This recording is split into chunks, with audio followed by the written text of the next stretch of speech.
can go.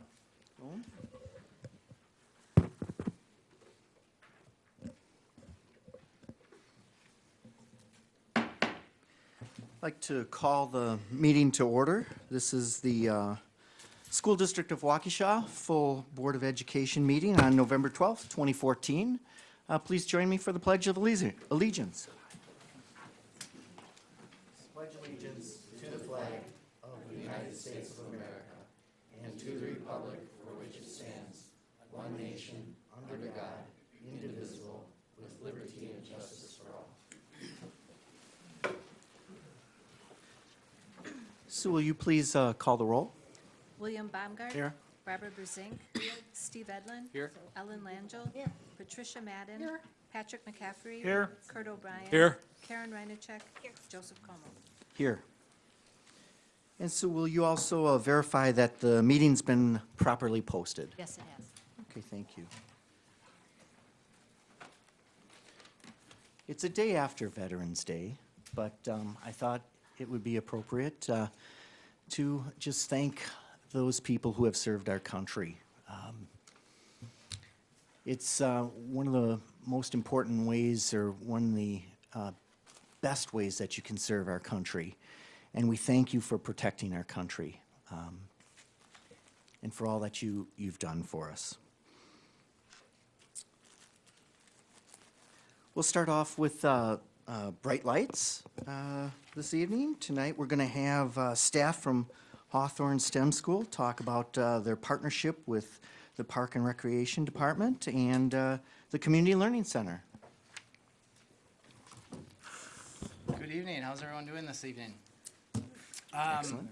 I was told to have bright lights and fireworks behind me, but you're going to have to just envision that. But we have several people here from Hawthorne, and actually they're from our Hawthorne. What we're kind of focusing in on this evening is our Park and Rec, our Community Learning Center grant that we received from the Wisconsin DPI.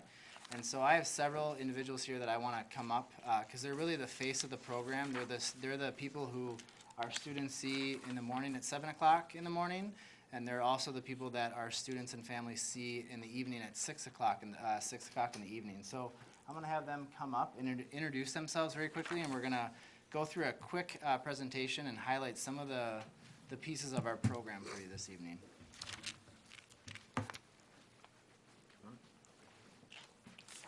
Hello, I'm Bobby Foreman. This is my second year at Hawthorne. I've done the before and after school for both years. I'm Joe Evanchek. This is my third year at Hawthorne, and I've done before and after school. I'm Steve Belknap. This is my second year at Hawthorne, doing before and after school. I'm Danielle Soika, and this is my 5th year at the after-school program. I'm Heather Basinger, and I have done 2 years at Hawthorne for before and after school. I'm Therese Jashinsky, and I have done 5 years. I'm Rosalba Fortis. I'm doing for 2 years after school at Hawthorne. I'm Kristen Serpy. I work out of the Schuetze Recreation Center. I'm kind of behind the scenes. And Mary Berg, Recreation Supervisor, City of Waukesha. And I just have to say, I know this is a lot of people, but it really takes a team to build this great CLC that we have. And I just have to start out too by saying Joe Russell is a phenomenal principal. And this is not an afterthought, certainly within the school. It has, as you'll find out as we present more. But thank you for allowing us to be here. So again, this goes against like every good presentation is to have this many people speak, but we're just going to break all the rules tonight. So backgrounds, our program in 2013, the City of Waukesha received a 5-year, $500,000 grant from DPI, and that was to promote before and after school youth development programs. And I have really shifted my language and shifted my belief system as a result of these people behind me and the partnership that we've created with Park and Rec. And we really have, prior to this program, this before and after school youth development program, it really was a daycare. It was a before and after school care for our families. But we have learned how much this program can leverage the development of our entire community. And so we really shifted our language away from just before and after school care to developing the youth greater than just 8 to 4, what we do for a school. So the background is the DPI has provided these grants and these for about 10 to 15 years, and they, through a pretty rigorous grant writing program process, we were chosen, and this is the second year of our grant, and we continue to find ways to leverage the program and the partnership each year. So our demographics prior to this, we had in our just regular Park and Rec program prior to the grant, we had about 30 students engaged consistently throughout the year. We're currently up to a third of our school population that participates in either the before or after school population or entire school, which is about 90 to 100 students currently. All families at Hawthorne are encouraged to participate. We're constantly trying to spread the word and engage families to participate in this, to spread the advantages of what occurs in the program. And so that's one of our challenges, is to get as many families engaged in the program as possible. But only in a year and a couple months, we're thrilled with the numbers that we currently have. Okay, and in addition to Hawthorne working with us and us working with Hawthorne, Park and Rec brings to the table a group of over 100 community partners, and out of those 100, we have a dedicated group that come and meet with us on a monthly basis, and that's our CLC advisory committee. And we meet, and it's really the whole concept of it takes a village. So we're able to provide enhanced programming not only for our students, but also for the families. And as you can see on the list there, those are all of our partners that we work with, and they all contribute, and they're sitting around the table monthly, contributing and giving us ideas and providing programming. So it's not just us, it's not just Hawthorne, it's really the whole community pulling together and supporting our cause.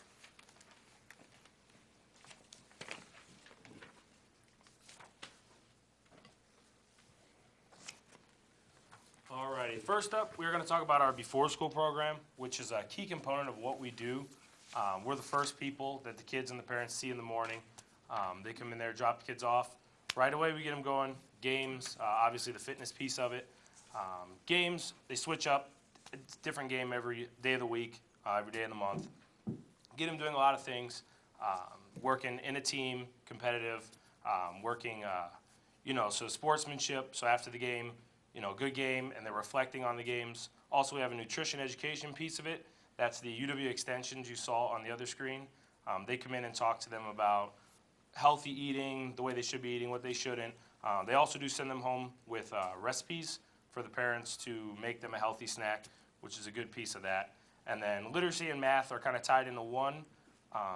Just our homework time that we have before they start the school day. They get their body going, blood flowing. We get something to eat, and then we get into the books a little bit, kind of set the stage for the school day.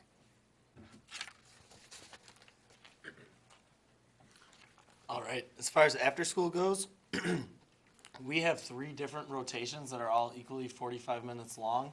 One of the rotations is primarily recreational and social skill development, and the way we achieve this is through both structured and non-structured free play, where they could be outside on the playground similar to a recess time in school. But then we also give structured games where we try to keep their heart rates up to give them the health benefits, but also we have cooperation games, teamwork games for them to get a chance to work together and really build relationships with each other. Next, we have the academic achievement section, and here we introduce them to new activities that they may not have tried before. We're hoping that by introducing them to archery, duct tape activities, and introducing them to nature groups that come and visit us, we're hoping that they continue these activities outside of our after-school program, and oftentimes we find that they do. Along with that, we also hit on our Common Core, the science, mathematics, reading, and without them even knowing it, they're having fun while they're learning at the same time, so we think that's great. And the last rotation that we have is the homework and individualized work, which we have kind of 2 different areas. The homework is something that we do with the students and also with the teachers. We ask the teachers to let us know if the students have any type of projects or what they're working on in their class, so we're able to allow them time to work on that. And if they don't have any individual homework, then we were able to use the grant money to participate in a program that's the Compass Learning Program through Odyssey, and it is a program that uses the students' individual map skills to base a series of lessons and instruction online in form of games and activities that they can play, just like our academic achievement part that they really don't know that they're learning, but they are learning while they're playing games.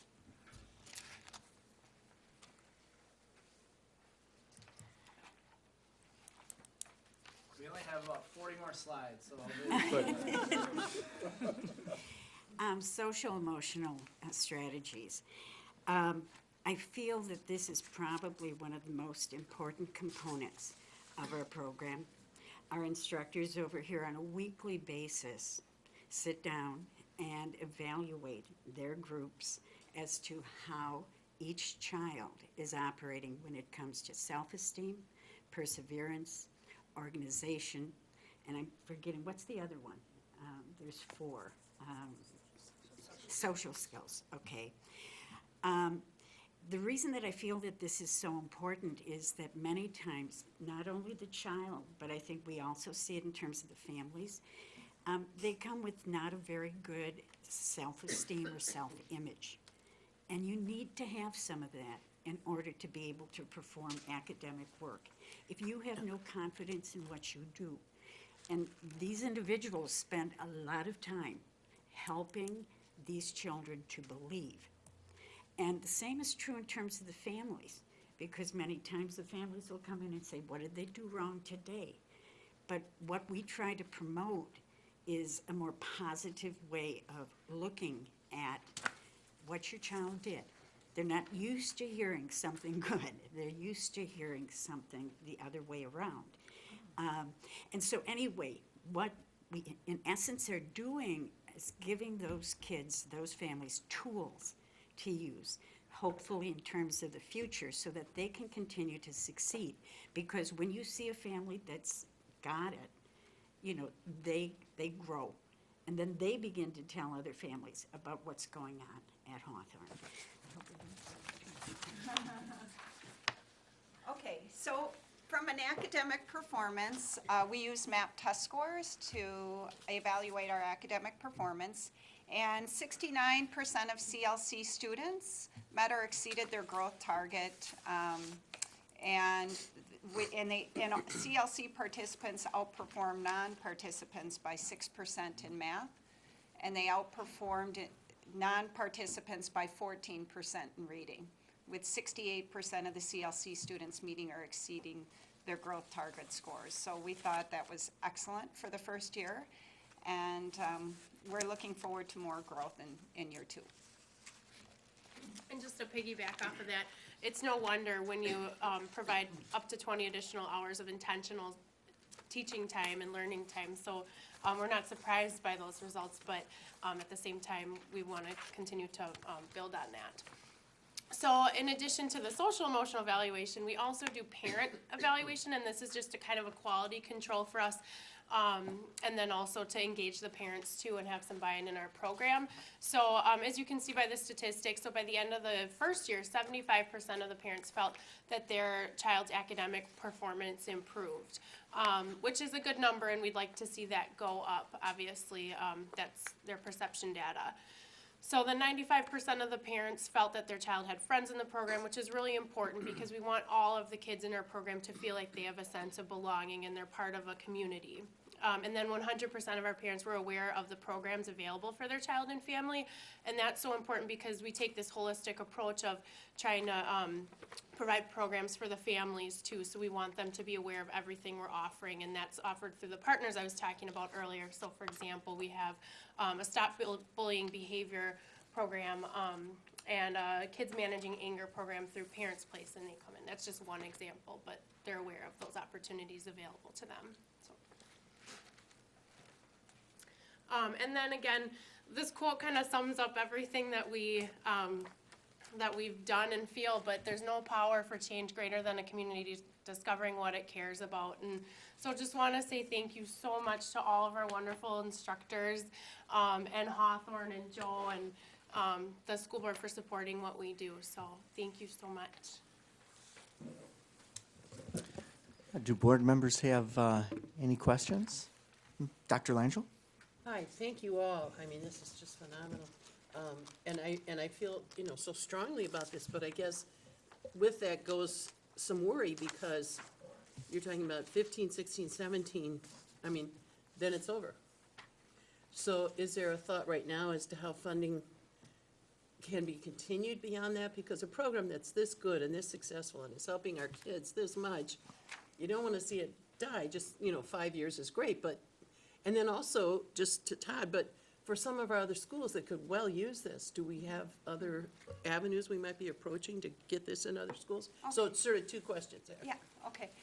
As far as the sustainability sustainability standpoint, some of the students that cannot afford the program, so students on free or reduced lunch, are not paying anything for the program. Right. The children that can afford to pay for the program are paying a portion to help cover the expenses. So there is a little bit of a fee structure in place. Certainly with all the community partner support, that helps offset some of the costs because a lot of these organizations are providing their services at no or minimal charge. Sure. So that certainly helps, but we're continually looking for ways, understanding that sustainability is something in the future we have to be concerned about. Some CLCs have been funded, as Joe had mentioned earlier, for 10 or 15 years, so we're hoping that we can still receive money in the second grant cycle.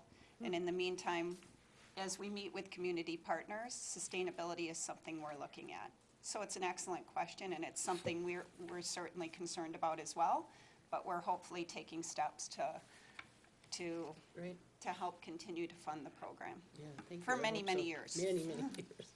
And what about part two? Is this something we can get at any Hey, of other schools? Act 32 kind of gutted our community services fund, so that's where Yeah. we cover these types of things, and that, in another year, there will be no dollars left in there, so we would just have to,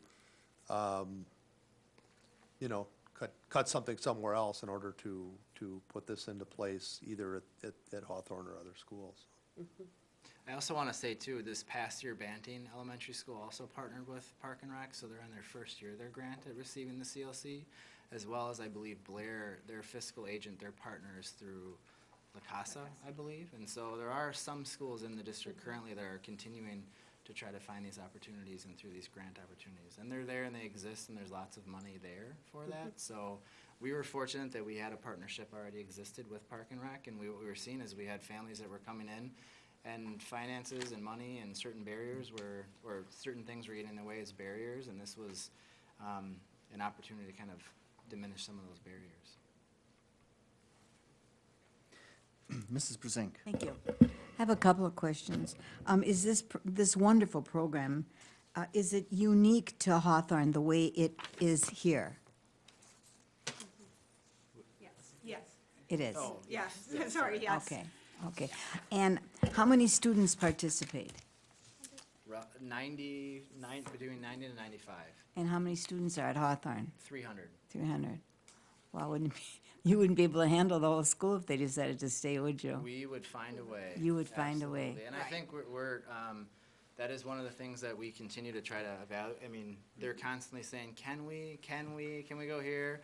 But I think as our staff continues to learn about how much this program has leveraged for our entire community, they're more than willing to give up, it's not my teacher space, it's space for learners to be even after school hours. And so they've got access to our gym, our library. We have several classrooms that are open for them to be able to use and access, and it's great. And our staff is continuing to find ways to have them be a part of what we do during the school day as well.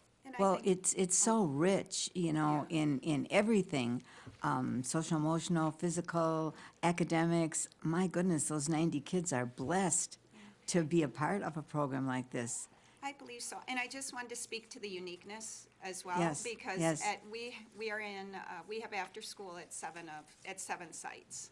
And so each school has its unique Yes, identity, and yes. each school has unique needs. So as we looked to what we needed to do at Hawthorne, from the academic piece, we're working with Joe, and his staff are helping to train our staff, so there's a greater connection to the school day. So we try to make just connections wherever we can and with his teams. And I think also we're using a program called, we were using Compass, and we've moved to Scoop Pad. But at Banting, for example, we're using Achieve 3000. So we use Okay. different programs based on Okay. the school need. And, School, right, right. So certainly there's some uniqueness at every What site. is the cost per student? For Scoot Pad or Compass or Or Achieve? to participate in this to pa- before and to after school? participate. If they're on free or reduced lunch, if they're on free lunch, there is no cost to the program. Okay. If they are, if they can afford to pay, Yes, there is, it is $4 in the morning and $5 for the evening. okay, okay, that's still much more reasonable than if they went to somebody's house for Right. babysitting or to a daycare center, et cetera. Well, it's just a marvelous program when you think of all the areas of importance that it touches. The people that work there they're not teachers in the school, they're community members? We have a variety. Mrs. Jazz is a special ed aide in our building. Okay. And so we're fortunate that she's kind of one of our coordinators between Park and Rec and within our building. And then Joe and Bobby also work within our building as regular ed assistants and special ed assistants as well. And so we would love to find these people positions within our district. And then Will and Rochelle. Oh, yes, and then we have 2 teacher liaisons as well that help kind of be the go-betweens between our program and the CLC, and that's Mr. Will Tagey and Rochelle Fieger as well. They're 2 level 3 teachers. Wow, well, and are you people paid employees or not? Are you volunteers? employees. You're paid, okay. I was just wondering, are you volunteering? So that's what part of the grant money goes to, I would assume, would be Correct. That's- salaries, materials, That's right? correct. That is Okay. correct.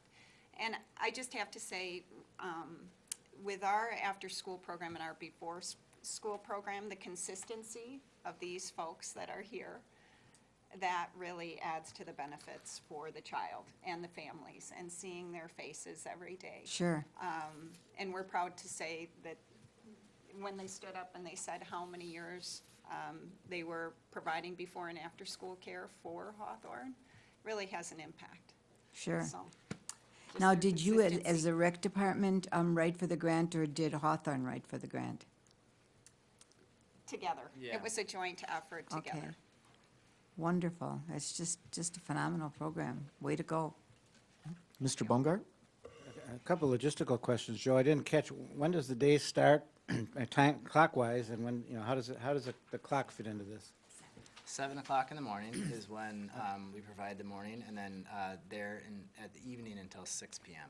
Now, do you have busing in your school? We have minimal busing. We have a couple buses, and so that's not a huge piece there. It's nice as well because our Park and Rec we also have a breakfast program, so Okay. they go feed right into our breakfast program That as was well. another question I had.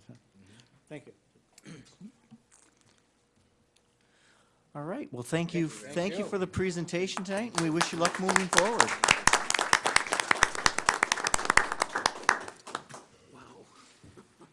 Next, we'll have recognitions. We have one recognition tonight, and Chris Hedstrom will present the Employee Recognition Award.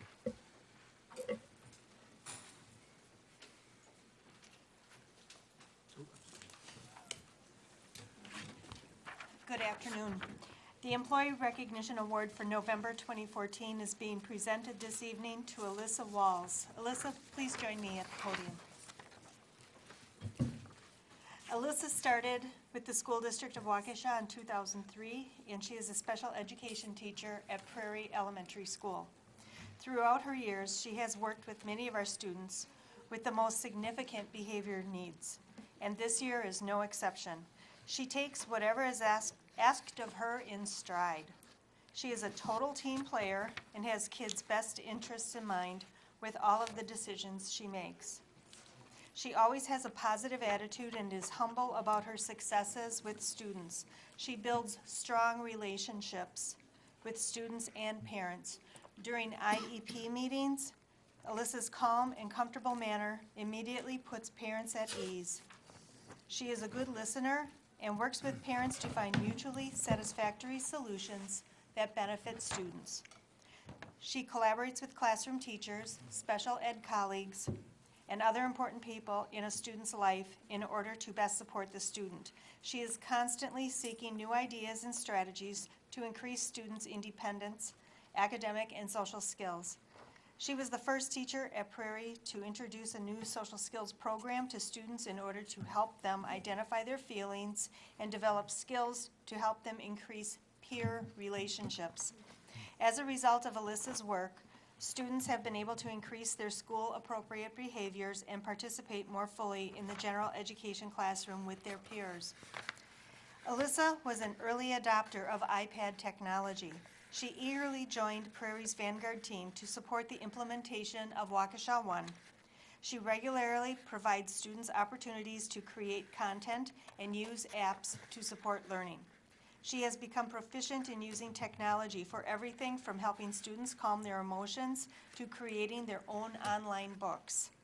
When a student with some significant emotional challenges was upset that Alyssa was out due to a conference, Alyssa ensured she corresponded with him throughout the day via email and pictures, so he knew she was thinking of him and encouraging his good behavior at school. When the student moved out of Waukesha, Alyssa became part of his behavior plan at his new school. When the student had a good day, he was allowed to Skype or send a video message to Alyssa. In return, she would regularly send messages or videos to the student.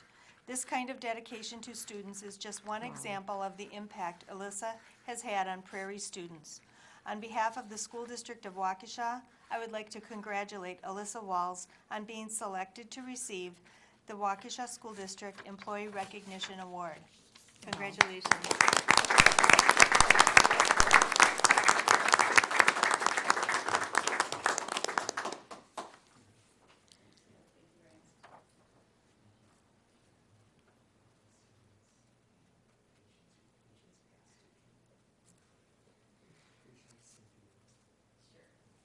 Thank you. Thank you very much. I feel. Wow, what a teacher. Thank you very much. I feel very flattered to receive this. But a big thanks goes out to all my coworkers and administration. Their support and their guidance and their teamwork, it makes it possible for me to do what I want to do with these special kids. They warm my heart, they win my heart over, and I enjoy working with all the people at Prairie. So thank you very much.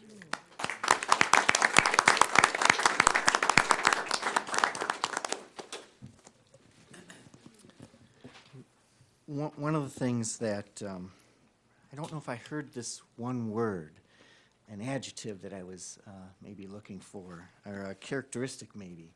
Patience. Usually special education teachers and folks in general have a lot of patience and they truly care. And Alyssa, it shows. And just a few examples that Chris shared with us tonight. So thank you for what you do and congratulations. Okay, we'll move on to our student representative reports. Tonight we have students Ellie Trewin and also Melissa Ferreira.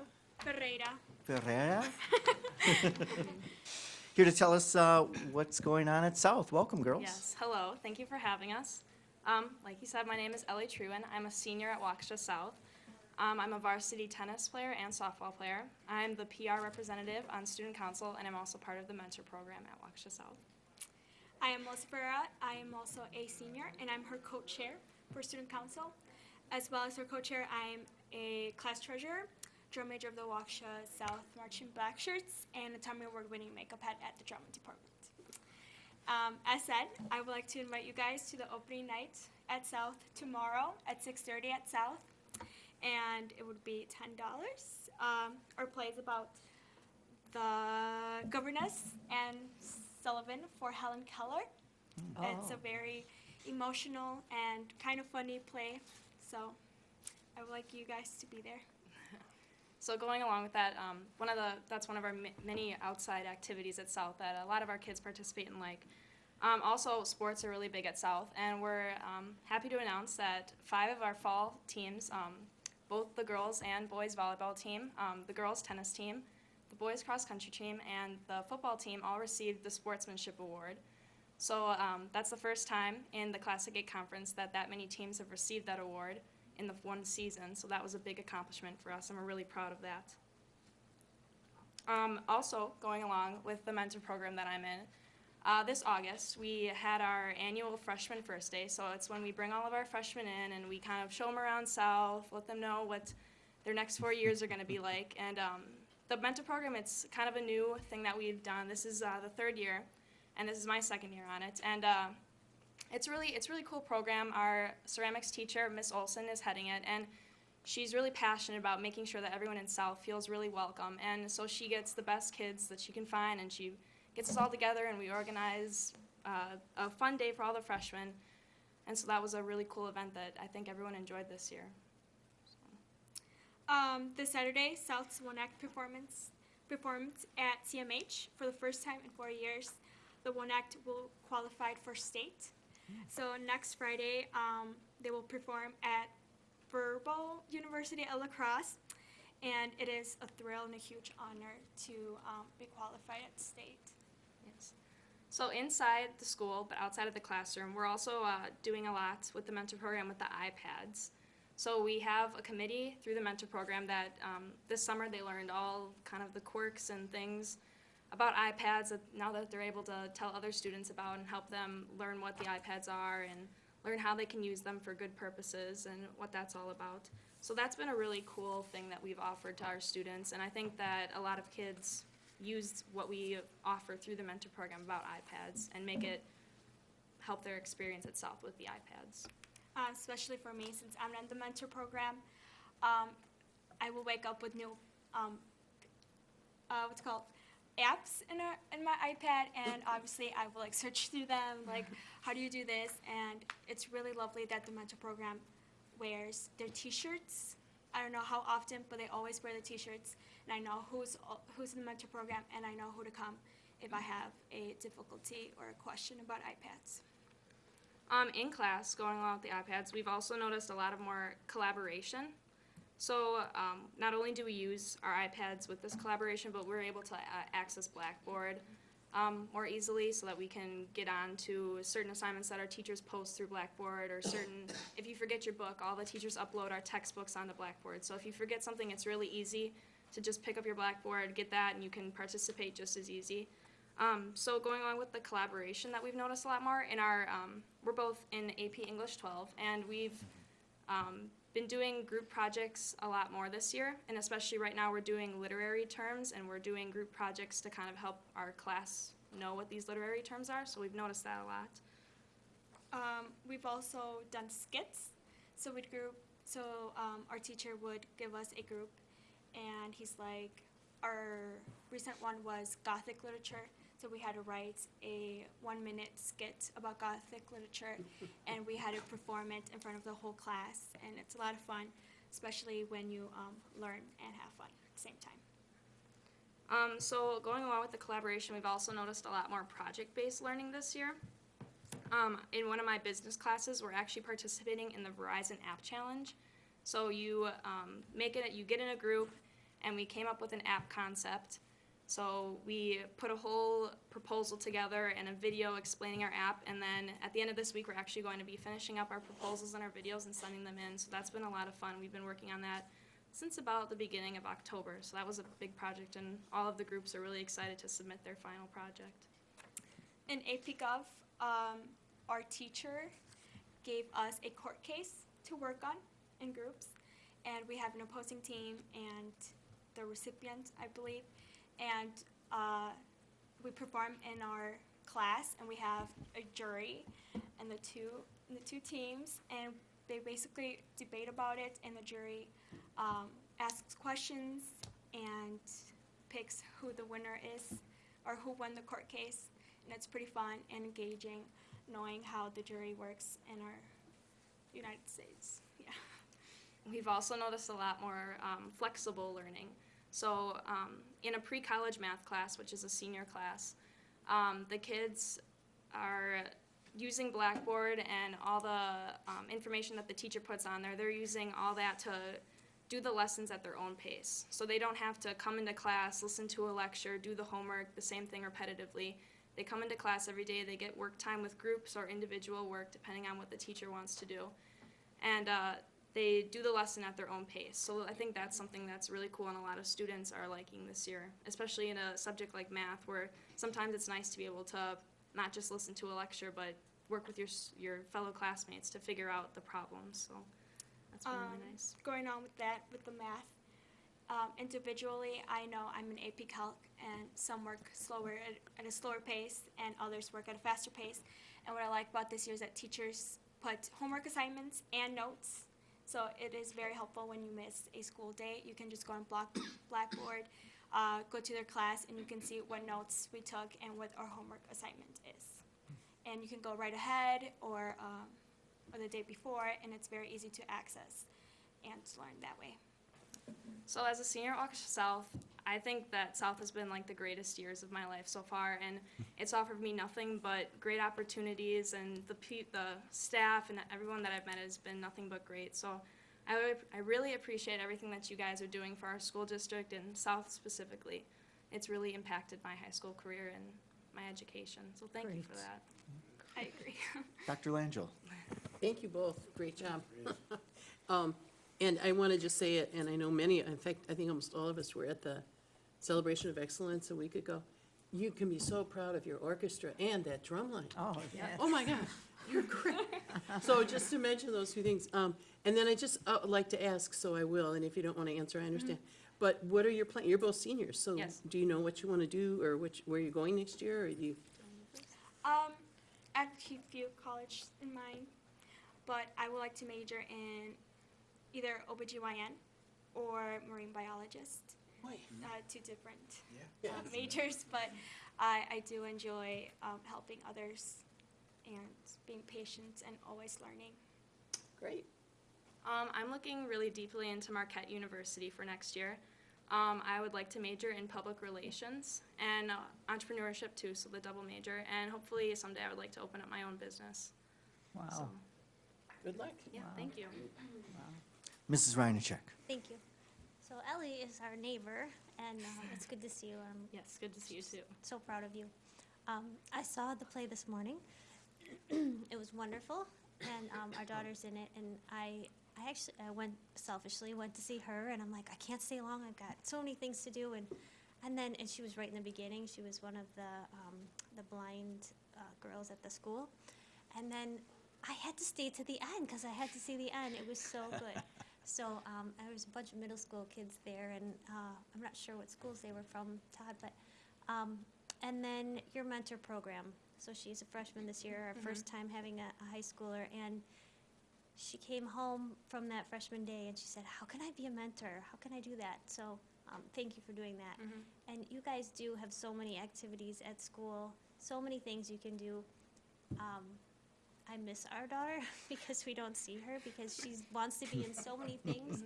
And anytime I go there, if it's 8 o'clock at night, there are so many adults, teachers that are staying after school for you guys so that you have chaperones at school and so that you have people there. And I know that's a really long day, but you're right, your staff is excellent, and we appreciate all of our staff at our schools. So great job, you guys. Thank you. We'll be seeing you this whole year, right? Yes.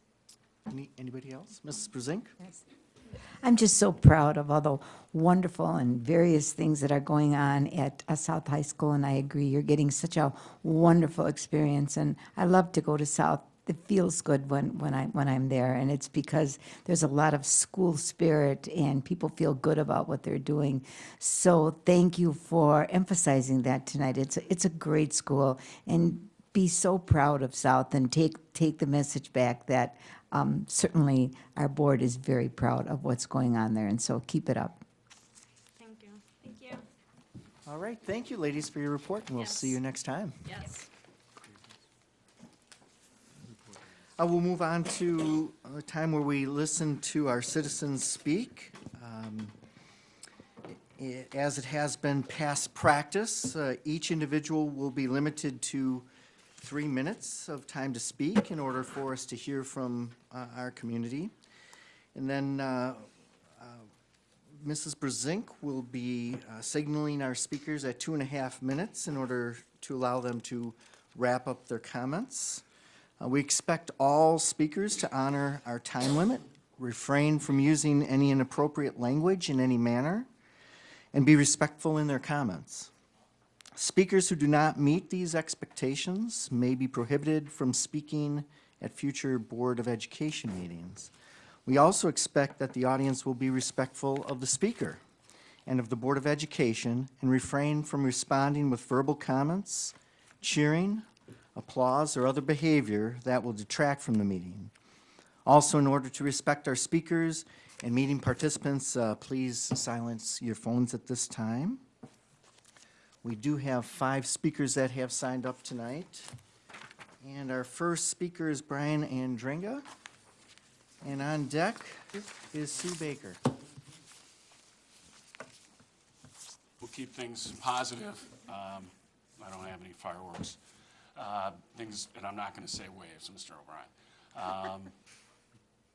Lately, we've had some children at our school that have had some issues that needed help with. And as you know, with my daughter, we put our trust in the staff, people like names Kamak, Banting, Marigold, Peterson, Kirsch, Fuller, Agner, Bailey, Perry, Monasterio, Moore, Olson, Cook, Weiss. They're wonderful people. In fact, Fuller's, Fred Fuller, he's maintenance. Yes. But wonderful with the children, neighbor, and his wife is a stupendous teacher also in the district.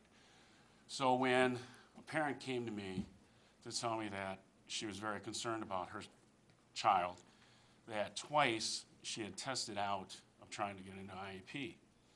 That's twice the psychologist, through the tests they have, no fault of their own, to them didn't see like this child had a problem.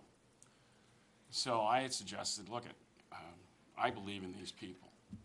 And so I gave her some names and, follow this route.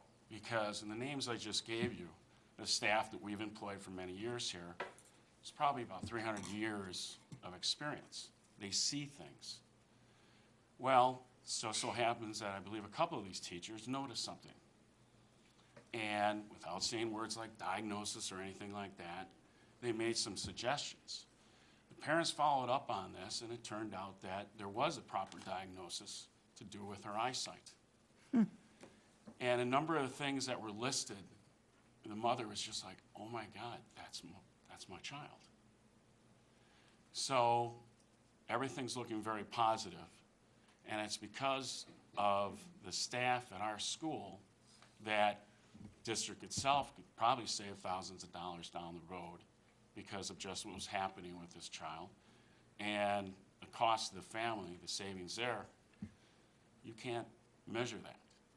So when you get a chance this week, I'd appreciate it if you could call Lori Schultz at Lowell and ask her about it. Because when people take the time like this, and they don't have to, they can leave it to the doctors and everybody else.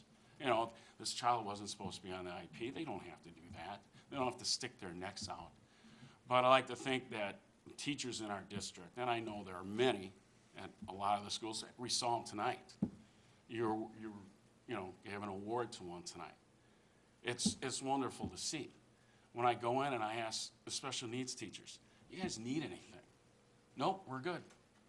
It's like, well, there's no reason to come down here anymore. I got nothing to complain about. So when you get that chance, give a call to Lori and ask her about it. Because this is really wonderful news. And it's the people we have here. Sometimes it's something we forget about with the paperwork and all the things that you people have to deal with on a daily basis. We forget about those little things that really help the families in this community. So, thank you. Thank you. Okay, next is Sue Baker, and on deck, we have Paul Reese. Good evening, everybody. I'm going to follow suit and give you some good news. Thank you, first of all, to all the people who did come on Saturday for the dedication of the Les Paul Middle School. We had a wonderful time. The focus was really on the students, and I felt so proud to be living in the Waukesha School District. Our students made us so very proud. They were the ones who came up with a tour of the school. Not only did they give the tour, but beforehand they had designed the tour, and they wrote up what they wanted to say, and then they took adults around. Since Saturday, I have had 2 people come to me either on a phone call or an email and say, you know, I had such and such physical problem, and one of the students came and approached me and said, may I help you? Would you like to use the elevator instead of the stairs? I think that speaks volumes for middle school kids to be doing this, and they were very impressed. I do have some extra programs if you didn't attend, and I'll leave them over there if you'd like them. The other thing I wanted to tell you about real briefly is, I'm sure most of you have seen the Les Paul tour of the city, and now it says Les Paul Middle School's in here, so that's being distributed around the city. We worked, the Les Paul Foundation worked closely with the publicity person from the school district, and between the two, we were able to get the Associated Press to cover the event. So the Associated Press wrote an article, picked it up, and you may have seen it locally, but you may not have seen it was published in New Zealand. Oh. And I will give you, I printed this one out. The article about mentioning the Les Paul Middle School and the Waukesha School District was in 400 media outlets. That's TV and radio and print. It was print. I saw one this morning that was printed in Asia. So we got a lot of visibility. The Les Paul Foundation views this as just a beginning. If you have not, for some reason, seen what's happening at the Les Paul Middle School, I'm amazed. I am so very, very impressed by what I see happening over there. Rob Bennett is Half a minute outstanding. left. So thank you so much. Oh, and a little side note, Little Kids Rock has delivered 15 guitars and 2 drum sets to the school, so that will be starting. Thank you. Next, we have Paul Reese, and then on deck, Don Casey. Hi, I'm Paul Reese. You know, usually I take a shower when I come here. Last month I had to take one when I got home. I must say I was less than impressed by some of the things I heard here. You know, Mr. O'Brien, you said to the fact that, you know, you felt that some people were giving this book a bad rep. And you quoted, well, you didn't quote. No, you used the term, talked about a movie in this book. But yet you never said the name of the book, the name of the movie in this book. You know, it's the name of the book movie is, let's see, it rhymes with witches, but starts with a B of such and such county. And I mean, I could never imagine being a 13-year-old boy who would read that. I mean, I would never imagine he would run to a computer and try to Google such a thing, you know. And this is in our middle schools. And you say you didn't support it, you say you don't support things, but yet you voted for it. You know, I voted for Scott Walker last week because I supported him. If I supported Mary Burke, I would have supported her. If I didn't have an opinion, I would have stayed home.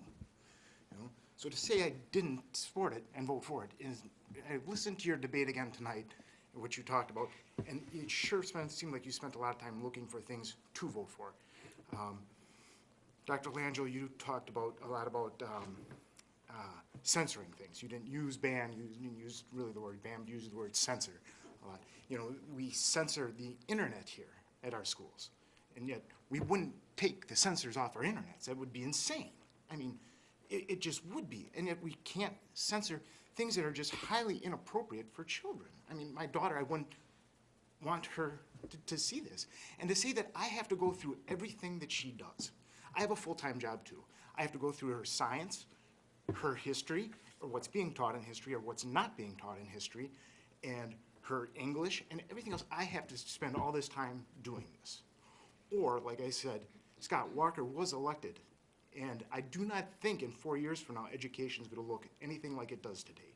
I think I've called Paul Farrow up, and I've talked to him. I've like a bill called the Polly Williams law. I said I gave the suggestion for the law, and she's the one that brought school choice to Milwaukee. So I'm hoping that that comes statewide, because I don't want to have to sit and feed through everything my daughter gets. It's not, I shouldn't have to do that. It's not my job. I don't have to give me a list of books that my daughter's gonna get, that I have to go through and go through and check which ones, was it time, did you say, or I got 30 seconds? Half a minute left. So I have to spend my time checking all her stuff, or I can take the money and send her to a place where I don't have to do that. I mean, that sounds like a better, liable choice to me than your choice. So anyways, there was a couple things I wanted to get off my mind. I did. Thank you. Mr. Casey is next, and Jenny Rose is on deck. Rose. Hello, my name is Don. I'm a taxpayer and the father of 2 successful Waukesha grads. Thank you for the opportunity to talk to you tonight. It's been too long. I hope you remember that I was a good teacher and your employee for 17 years. My personal file is outstanding and contains many positive evaluations. For the first 2 years after I retired, I was an approved district tutor. Then last year I was told there were no students for me to tutor. No expelled students to work with. This continued through the year. There were rumors that I was non-hireable and blacklisted. I reluctantly let that rumor pass. So why am I here? On September 8th, I applied to the district weekend posting for subs. Requirements include a current DPI license or a DPI certificate. The weekend posting lasted until month's end. No word from the district. To my surprise, on October 8th, the district had another weekend posting for subs. I sent a letter to the HR staff person listed and received a dismissive letter back from Ms. Hedstrom. I quote, "Please be aware that the district does not have any need for your services at this time." Strange, the weekend ad is still running, even updated last week. It lists the same bona fide occupational qualifications as the other. So the district has no need for me as a sub, and the weekend's still running? Puzzled me. So I wrote a letter to Mr. Gray. To date, I've received no response by email, phone, or letter. Surely a taxpayer and an ex-employee deserves some level of communication. So I asked the board, what is the barrier for being hired? I should be highly qualified, taught for 3,000 days, tutored for 2, great with students, 5 licenses, masters plus 60, and I recently took 6 graduate credits in autism. Therefore, I'm left to conclude that because of my union opinions and recent role as the civilian EAW treasurer, that I'm being discriminated against and under some form of retaliation. As you know, the board states that it professes to follow federal employee laws and acts and does not discriminate. Well, maybe, but not always, it seems. Half The a minute NLB, left. 30 seconds left? Yes. The NLB Act by the National Labor Relations Board prohibits discriminating against employees because of their union activities or sympathies. It's unlawful to discourage or not to hire someone because of their opinions about unions. So please, look into this situation for the students of Waukesha. I am a good teacher and a role model for non-traditional students. 10 years with at-risk kids. And I want to be a part-time guest teacher or a tutor for your 6 to 12 students. Thank you for your time.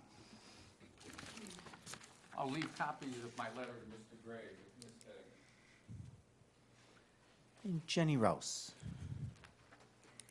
Hi, I've never done this before, so I have a little handout. I was on my way to, when I started my new job in Waterford, my kids, I drop them off at South, I drive them. And so changing my work route actually spurred a thought in my head, and so I thought, well, I had to get it off mine and into yours. And I don't know if I Two and two can share, then I'll have one that I can read. My glasses on. I am the mother of two students at South, so I'll say that up front. Taylor and Griffin are sophomore and senior. And when I drop them off at school, I usually drop them off and turn around and go out the other way because I worked in Menominee Falls all these years. Well, this year I got a job in Waterford. So when I drop them off, I come out this road and I take a different route to get to this job. And every day I would notice some of the kids I would recognize walking from that direction to get to school. And I know a couple of these boys because I used to coach them in baseball. And so I thought, did they all move down here or something? Because I know where they used to live. So I asked my son Taylor, the senior, I said, why are these kids walking from this direction? They all live down there. And they said, well, they park at the parking lot at Pick and Save, and then they walk because they can't afford the parking pass. So here's my goal. This might be the easiest thing you ever look at. If you want to go through it, if these kids can't afford it, and I know they can't, because when I was coaching their baseball team, 5 of the kids didn't even have 2 parents in the home. I used to pick half of them up and feed them. So I know these kids don't have a lot of money. So I did some research. I called South, I called the district, pulled together all these numbers from various sources, created a spreadsheet, and I'm just going to walk right through the spreadsheet because if this makes sense to you, this could be like a really easy thing that you could do to make a huge difference in a lot of kids' lives. It bothers me to see them walking in the rain past a bunch of empty parking spots, you know, all the way from down here at Pick and Save, the same kids, and all these spots are empty in these lots. So when you take a look at this grid, the first column on the left, the first semester, these are the used spots at North, South, and West. The second semester spots, these are 2013 numbers. The student spots that are available for the semester at each one of these schools, I multiplied that by 2 to come up with the yearly spots available, and the total spots available would be 2,094 if you sold all the spots. Well, currently, you've sold 1,252 last year. So all those 800 and some odd spots went vacant. If you opened up the pricing or lowered the pricing to $55 a semester instead of $90, that's a lot of money for a high school boy. I mean, my kid, he works. He 30 has to pay. seconds. All right, as fast as I can. If you lower this to $55 a semester, you can make $5,000. In the very least, you've got a 91 spot pad in case you wouldn't, for some reason, sell them all. You have 91 that you could not sell and still break even. You might make an extra $5,000 and give some other kids a chance to get in these spots. I'm asking you to consider that. What do I do next? Time. Thank you.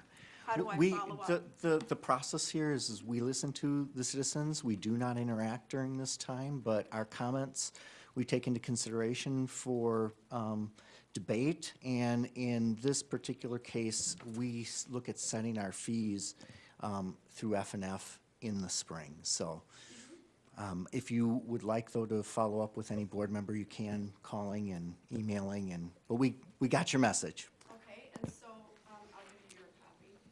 So I didn't quite understand the process. Basically, we listen tonight, and that's what this portion of the meeting is just to listen to citizens. We do not take any action tonight, and we do not have discussion about it. You will So, eventually talk about it. yes. And then at what point will, This is part of student fees, so. If I may, Mr. Como, the process would be that you would request from the administration that it be put on the F&F agenda, F&F being? Facilities and Finance agenda, and if it gets put on the agenda, you can also call the chair of the committee, which happens to be me, Kurt O'Brien, and we can decide if we put it on the agenda for discussion. I mean, But it will be on the agenda in spring because we review our fees every year. So there's no chance in the whole wide world you guys are going to be able to have a special session in order to make the Christmas present available this year, or starting with next semester? No. You'd rather have all those spots go empty? Ma'am, we're finished with the comments for tonight. I'd be happy to pick up the conversation with you after the meeting, or give me a call, please. Okay? So do I come to the next board meeting to get a follow-up, or how does that work? I'm not understanding. I'd be happy to take time after the meeting to talk to you about it, ma'am, okay? We're going to move on to the next part of the meeting. Who do I talk about for the next steps? You? The FNF? You can call the FNF chair, there's no problem. And that's the right thing to do? Yes. Or the Thank board president, Either one. either one, so, yes. Thank you, Mr.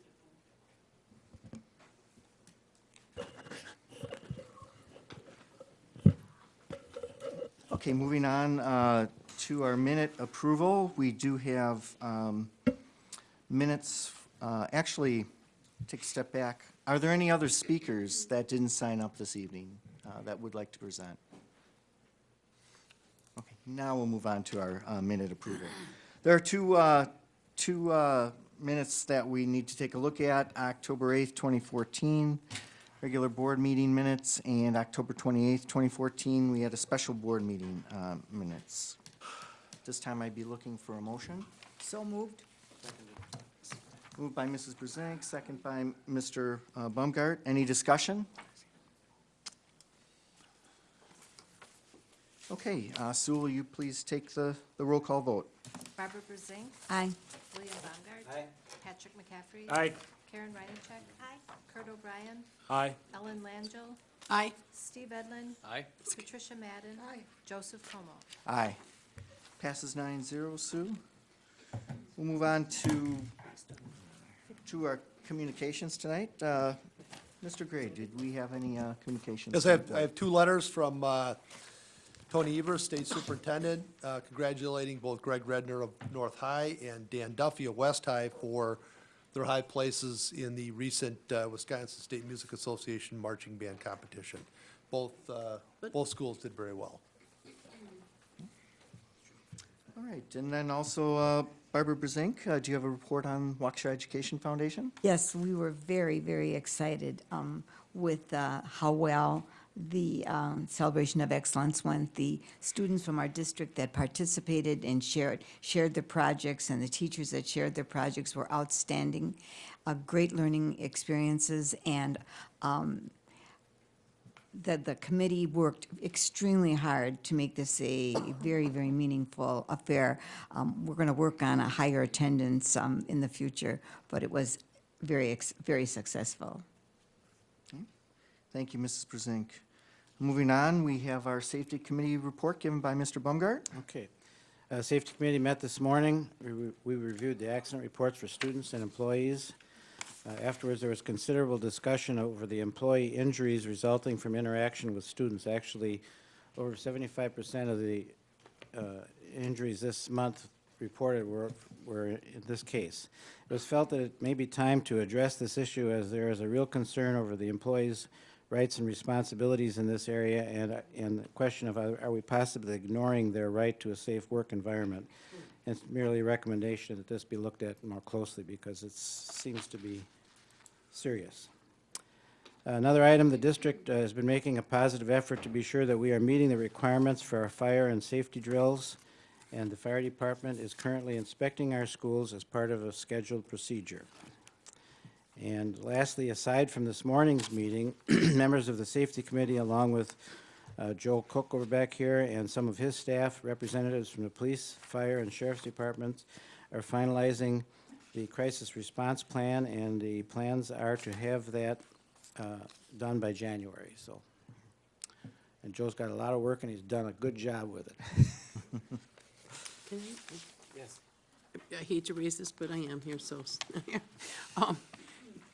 I agree with Part 4D with Glenn Norder and everything that he does, but I just wondered if we have engaged in any study of turf. And I hate to say that because we just put it in, but all of a sudden now on the national level, this is bubbling up. Are we looking at that?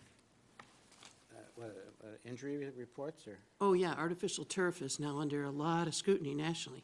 I haven't. And I don't know what our posture is on that, if we're going to study it or what. I would have to follow up on that. Are you talking about the ALS thing?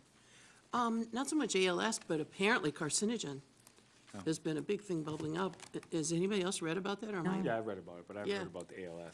Okay, well, at any rate, I mean, obviously, it's not I'll talk to Glenn. a happy thing, but I think we probably better look I at will it. talk to Glenn. Okay, thanks. Phil, there's a couple studies out there Yeah. for soccer players. The studies Yeah. are done on soccer Okay. players. And even goalies Goalies, from soccer. others, field hockey, yeah. I've read. Thank you. Thank you. Want to roll right into the charter school Charter report? school, yes. A few items on the charter school report, and again, I received much more information from the schools than I'll be giving you tonight, and that will be in your upcoming packet.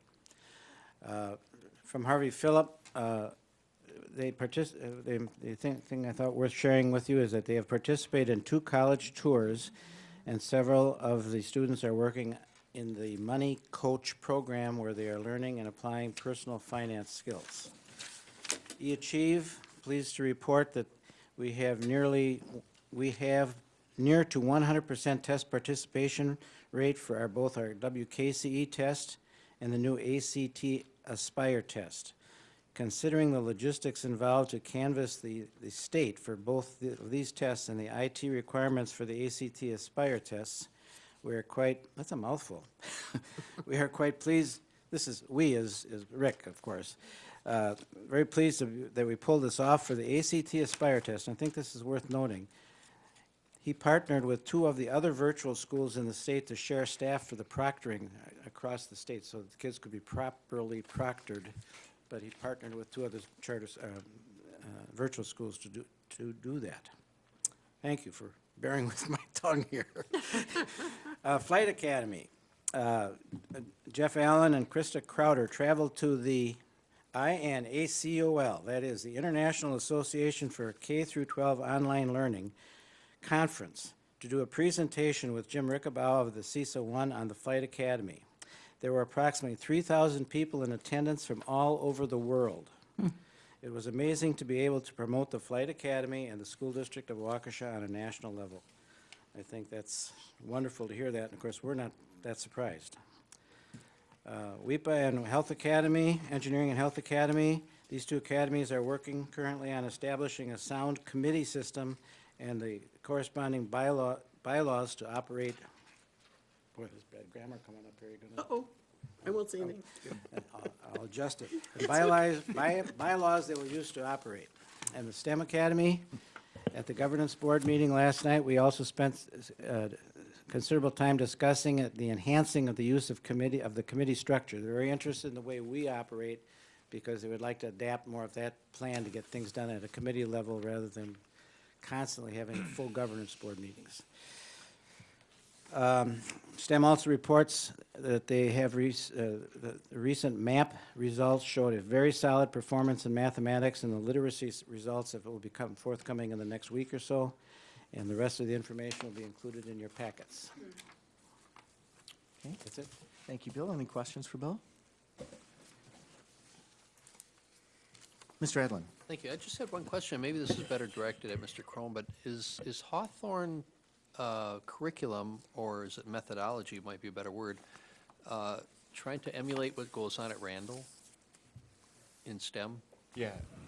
When Hawthorne opened last year under the STEM term and magnet status, the intent all along was to mirror their curriculum maps and mirror their instructional models as best as possible. It's not a day-to-day model that you're going to see, but it's the big picture approach on allowing students to apply their learning, a big picture approach on having more integrated STEM components or design brief challenges. So some of the philosophies are designed to be the same. Okay, a lot of collaboration Yeah. among students. Okay, very good, thank you. All right, thank you, Bill. We'll move on to our consent agenda. Lori Clifton, did we have any gifts received this last month? We did. We have 4 to report this evening. $1,000 was donated to Whittier Elementary School by Southminster Presbyterian Church, and that is to be used to help families in need with gas cards, food cards, and clothing. We have $1,500 that was donated to Hillcrest Elementary School by Dawn and Joe Palaise to purchase a refurbished copy machine for their office. We received $750 that was donated to the Environmental Education Program by the Spring City Garden Club for the purchase of equipment for their program. And this is an annual donation. They are a big supporter of that program. And finally, we have $500 that was donated to the Student Services Department from Kramer, Malthoff, and Homs LLP. And this money is to be used to support a district program for students with special needs meeting Santa. Excellent. Thank you to all those who donated this month. Thank you, Lori. Your agenda includes various categories for approval. If any board member wishes to have an item set aside for separate consideration, you will have that opportunity. There were no expulsions this past month. And at this time, if any board member wishes to have an item set aside for separate consideration, please so indicate at this time.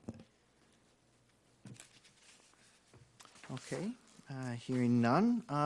Mr. Edlin, will you present the consent agenda for approval? Thank you, Mr. President.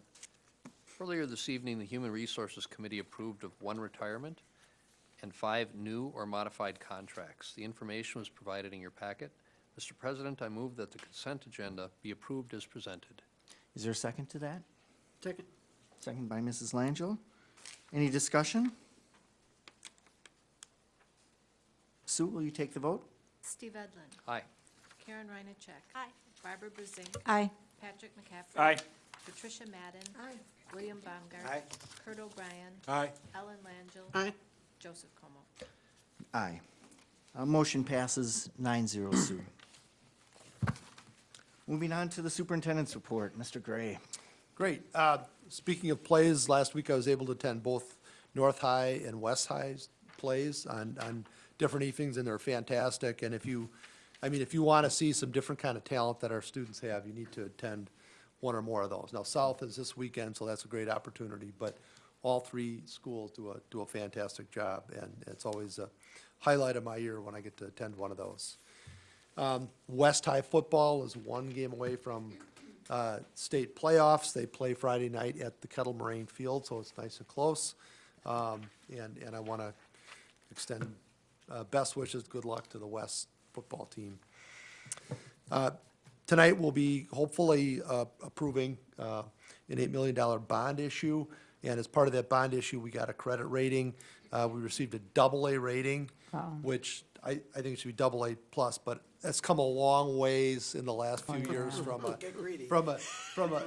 A1 with a negative outlook. So we've come a long ways, and the AA is only two clicks from the very top rating that you can get. But the next rating up, apparently only 2 other districts in the state have that, and we're about to be the 3rd here pretty soon. But anyways, that's some good news over the last, to get to this point over the last few years. That's a good goal. It is. It's my goal. A special thank you to Jenny Kapke, who was the secretary at Les Paul Central Middle School. She's the head secretary and also runs the building.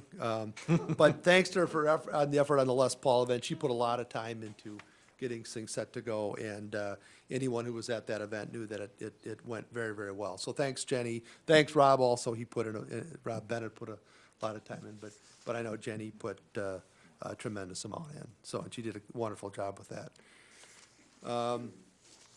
If you notice the temperature today, or have seen the forecast, you know that snow is on the way. Last year, we had 4 cold days that we had to cancel, and again, I sent you in the board packet the process that we go through for cold weather.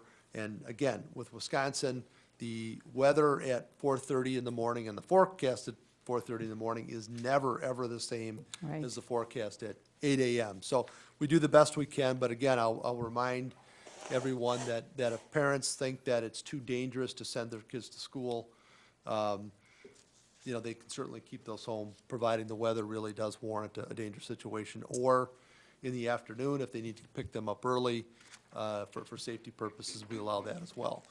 We are unable to do either late start or early dismissal because of the tremendous number of buses that we have. and also getting drivers late in the morning and also getting drivers earlier in the afternoon. The other fear we have is that with an early dismissal, we could be sending small children home to locked houses. And again, with 14,000 students, it's nearly impossible to get a hold of every set of parents when we have an early dismissal. And should we send someone home early without parent notification, there is a huge liability in that. So if we think there's going to be a horrible storm that's going to occur during the day, we may call it off, even though early in the morning it looks good.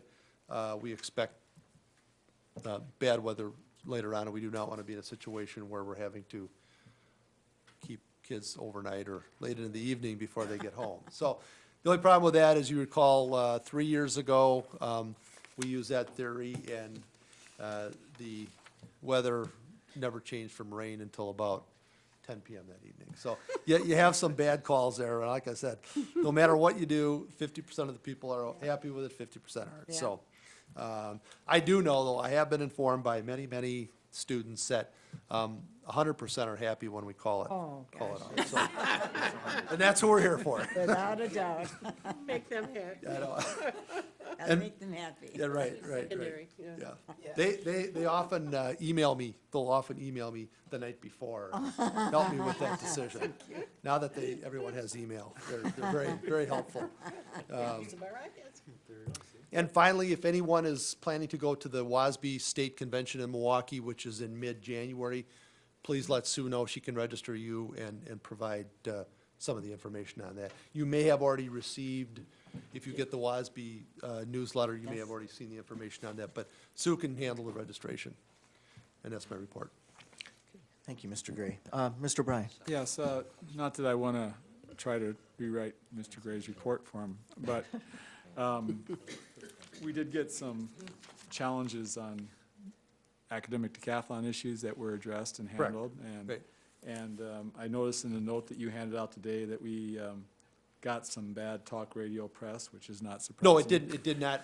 We were called to question why we threw away all the trophies. We informed them we didn't. It didn't make the talk radio? It did not, unfortunately. Okay, good. Didn't make TMJ4 or talk radio. We were able to head them off with factual information. Okay, So, congratulations on that. Yeah. That's very seldom that happens. I know. Right. So it's like trying to get that high rating now. But on the other side of the coin, I don't know if anybody noticed in the community, but there was a very interesting article in the Journal yesterday about internet access across the state in public schools. Yep. And at the bottom of the article, Waukesha received a very favorable comparison in terms of how much money we save for the services we receive. And for instance, we have upped our connection to 10 gigabyte, which no other district in the state can even dream about, for a very, very low cost, which is also something no other district in the state can dream about.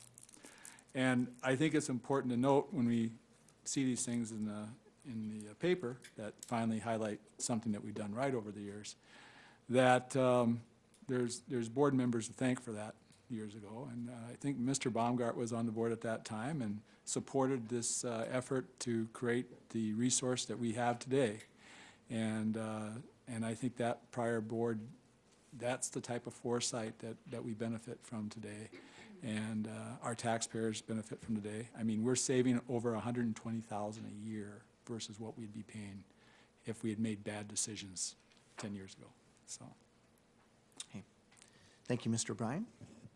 Anything else, Todd? Hope that's it. All right. Mrs. Reinacek? Thank you. Todd, I just want to tell you, I read the steps that you go through before you call off school to my husband. He said, that needs to be published in the paper. Just need you to.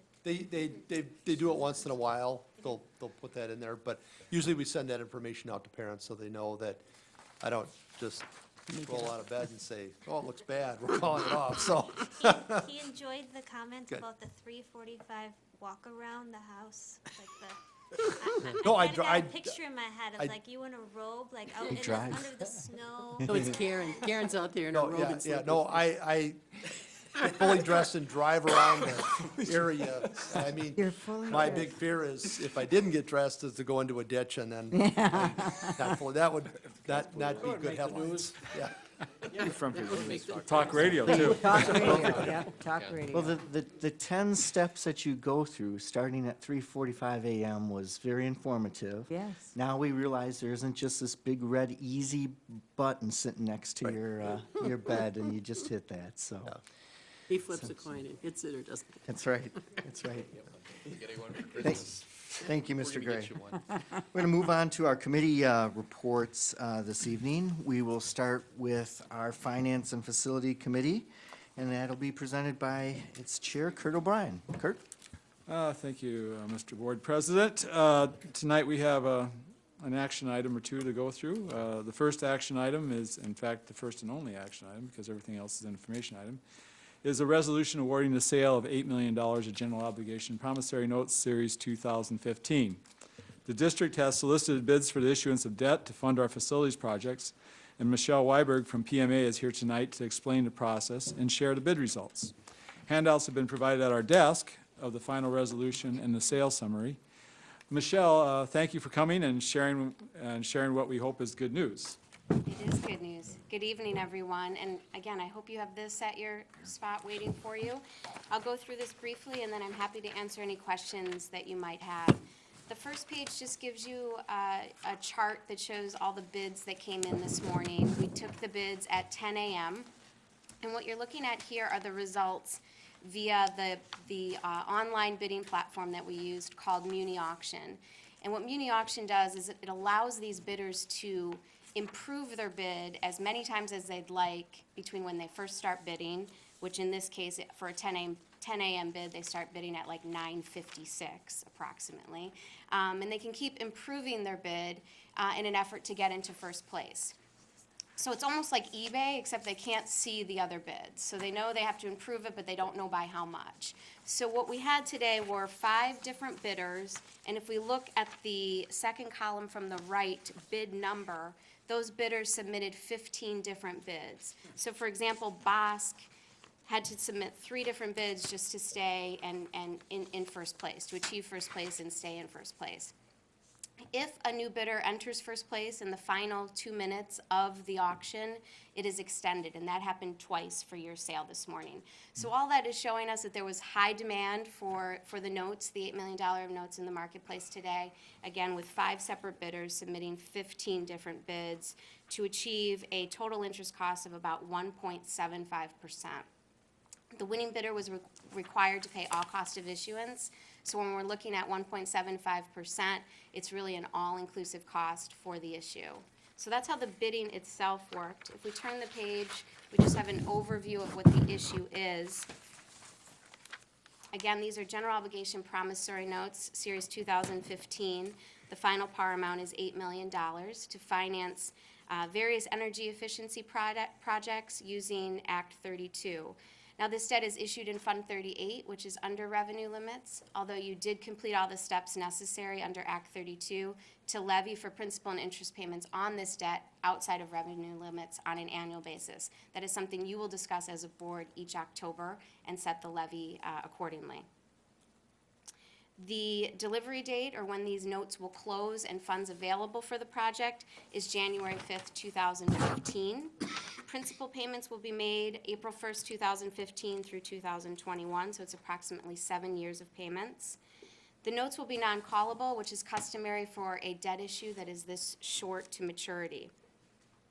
Your rating, again, from Standard & Poor's is a AA, and I hate to correct Mr. Gray, but there is only one AA plus in the state of Wisconsin that is a K-12 district. The comparable Moody's rating of AA1, there are 3 of those. So there are 4 K-12 districts in the state of Wisconsin with a rating that's 1 notch higher. There are 2 K-12 districts in the state of Wisconsin that are AAA, or the highest. So 6 total K-12 school districts in Wisconsin that are in those 2 higher rating categories, just to give you some perspective. You're doing everything right in terms of moving in that direction of being one of one of those few that are able to achieve those higher credit ratings. I do believe you have the Standard & Poor's full report, and I would encourage you to read it because I think it's great information for you, everything from how the local economy plays into their analysis, how your own financials play into the analysis, how your decision-making and policy-making plays into the analysis in terms of the strength of financial management, all really, really important aspects, and all discussed on the rating call with Standard & Poor's, with Lori Clifton on the line. And again, you should be really proud of the direction that you're heading. Financial advisor on today's issue, PMA Securities. Winning bidder, again, was BOSC with an interest rate of 1.75%, which again includes all cost of issuance. And the next page is just the financing plans, which you've looked at over the past 2 to 3 months as you have mulled over these projects and what their potential impact would be on the taxpayers over the life of the debt. This is now final, what you're looking at this evening. We have the principal and interest payments on the $8 million issue. We would reduce those principal and interest payments by the estimated utility savings via the performance contract that you entered into under Act 32. We also had some premium available from today's sale from the winning bidder, which will also offset interest payments. We show the state aid impact or the potential aid impact based on the current negative tertiary aid percentage of aid, and then going over to the total cost and total mill rate as well. We're still using 0% growth for this mill rate estimate, so I think we're being really conservative there. But again, this will be coming to the board every year to set the levy on this debt for each and every payment. That's all I had. I'm happy to answer questions. Oh, okay. There are others on this board far more into the finances than I, so with that disclaimer, let me ask you a question. As I look at this, I think it's the third page anyway, energy efficient financing plan, and I'm sure you can explain it. The net on the second from the right column, 8,557,361, is 147,000 more than the 410,655 that were quoted from BOSC. So where does that other 147,000 come in? Let me see what you're looking at. So If you first take of all, 557, we just need to look at interest cost Yeah. on the notes themselves. So we need to isolate everything here. If we're looking at what BOSC bid on is just the 8 million. So the total interest cost is 468,522. Let me just okay, take a where does it look. say? In between the I'm looking for lines. 468,522. Between the lines. And Fourth column from the left. So total Okay. interest cost is 468,522. Okay, And that is exactly what the total interest cost, if we go back to that summary page. the If we first, look at the notes, yeah, 468,522 is exactly the gross interest in the that note. resulted from their bid. So Okay. from the original bid to what our final is, changed a little because we had to kind of restructure the principal amounts a little to make sure Okay. we amortized it exactly like the district wanted. Right. It resulted in a tick that was slightly lower than what they bid and gross interest cost of 468. So those do match. Okay, I understand that, and I see the note with 468 versus the 467. But again, and I guess Mr. McCaffrey's trying to tell me, but when I look at the 8,557,000, Yep. Okay. 8,557,000 is principal and interest on the notes. So it's Right. that interest component that we just talked about. right, of We 468. reduce that by the estimated savings that would offset, so that's the next column. Energy savings. Premium, and then the utility and energy savings associated with the performance contract.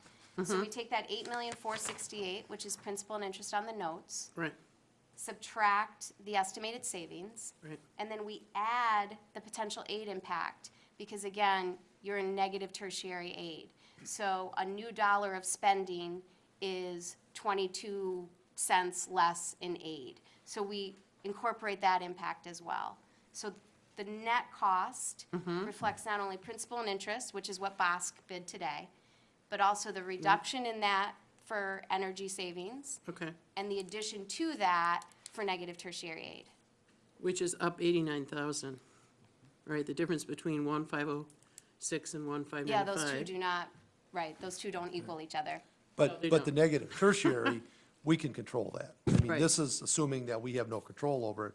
which isn't the case. In addition, the DPI changes the 3 tiers of the equalization aid formula every year. We aren't in negative tertiary this year.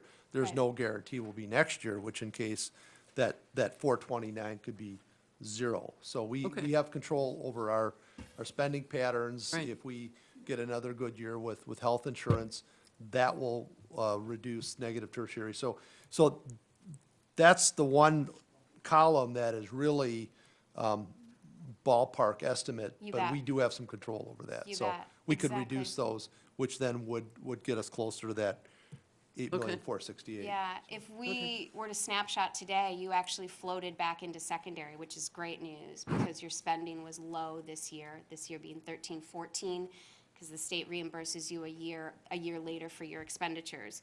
Okay. We are being conservative here and assuming you might go back into negative tertiary. So 2 conservative assumptions that still remain on this financing plan is 1, the state aid impact, and 2, the fact that we're using 0 growth in equalized value. Okay, last question. Sure.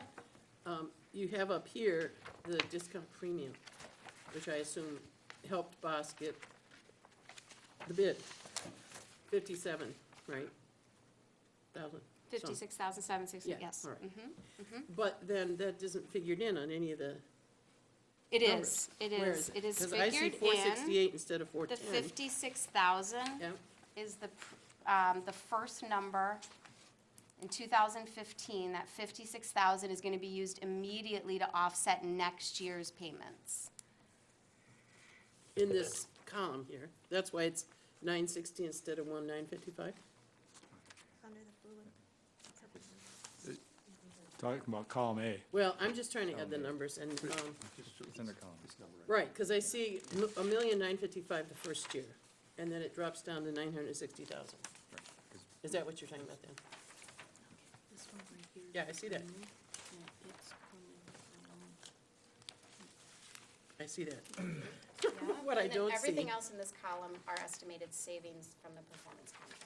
Okay, So- so my question here is that this 1,955,000 drops down by about $1 million, Right, right. and that is because of savings and the 56,000? It's because we wanted to really look at amortizing this issue fairly level over the 7-year Yeah. period. However, taking a look at this year's levy and seeing an opportunity to actually pay a chunk of it off quicker, we went ahead and did that. I mean, and obviously in conversations with administration. So we just structured it that way, where you have a payment that's actually larger this first year because Okay, of what was going on with the overall levy. so it's $1 million larger, then it drops, and then by the end it goes back up. It's about level thereafter. We have to issue bonds in $5,000 increments, so Right. you're never going to be completely level. You'll Okay. always be within that range. Okay, no, that makes perfect sense, but I guess what you're saying then is that this was our discretion. Right, and we went with the bigger number because we Yes. could afford it for one, and number two, being not in negative tertiary, it was a good opportunity to make a payment on this and not get penalized on the state aid. Okay, You bet. then it makes sense. Thank you. Yes. Mr. Evan? Correct me if I'm wrong on this, but wouldn't it be more proper to say that the district taxed the community more rather than the district paid? Because this is above revenue limits. So we have a big chunk, $2 million this year, that's not coming out of our budget. It's an additional tax levy on the community. I mean, it's all part of the tax levy. I mean, I don't think we denied that. But it will be part of the tax levy. Right, but we authorized to go above revenue limits. So it's not coming out of the district's pockets, it's coming out of the taxpayers' pockets. That's Additionally. that is technically correct, Mr. Edlin, yes. Thank you. Mr. O'Brien? Yeah, I just want to highlight, when we put this out for bid, did we present the principal payment expectations? Because obviously, we're paying off principal early, which means that they knew that we're going to pay off a portion of the note Yes. much faster. Yes. Okay.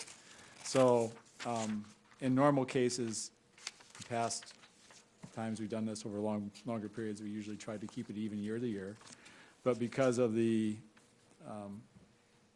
improvement in the levy this year, we loaded it up in this year, that 23 cents, to pay off more principal in the first year, which is an increase in taxes on the taxpayers, but a savings in interest versus paying an even rate over the 7-year period, paying an even principal over the 7-year period. So we reduced our interest cost by accelerating that first extra $1 million of bond payments in the first year. Is that correct? That is correct. I mean, for example, the first year maturity, the yield to the investor, so the first year being that large principal payment, the yield to the investor is 0.3%. Yeah. But in year 7, in 2021, the yield to the investor is 1.7%. So, you know, obviously they want more because they have to wait for their payback longer. So yeah, there's a huge advantage in being able to amortize more principal, the quicker the better. So in essence, what we're doing, even though all the money comes from the taxpayers, generally speaking, whenever you borrow money, it comes from the taxpayers, but we're reducing the interest expense. We're reducing the interest expense so the taxpayers pays less overall than if we didn't accelerate this extra $1 million in a way that would not seem very harmful to our taxpayers because they're going to see a relatively level rate this year. So overall, everything costs the taxpayers. It's just in this way it costs the taxpayers a little bit less. Is that correct? Yes. Yeah. Thank you. Mr. Edlin? I really do appreciate all the work you put into this, Michelle, because this is a fabulous rate. I mean, over the years, we've been seeing lower and lower rates, and we felt as a board that this was the appropriate time to borrow. However, when we gave administration the direction to come up with a maintenance plan, a 5-year plan, it didn't include exceeding revenue limits. So the interest that we are saving the taxpayers is not interest we're saving the district.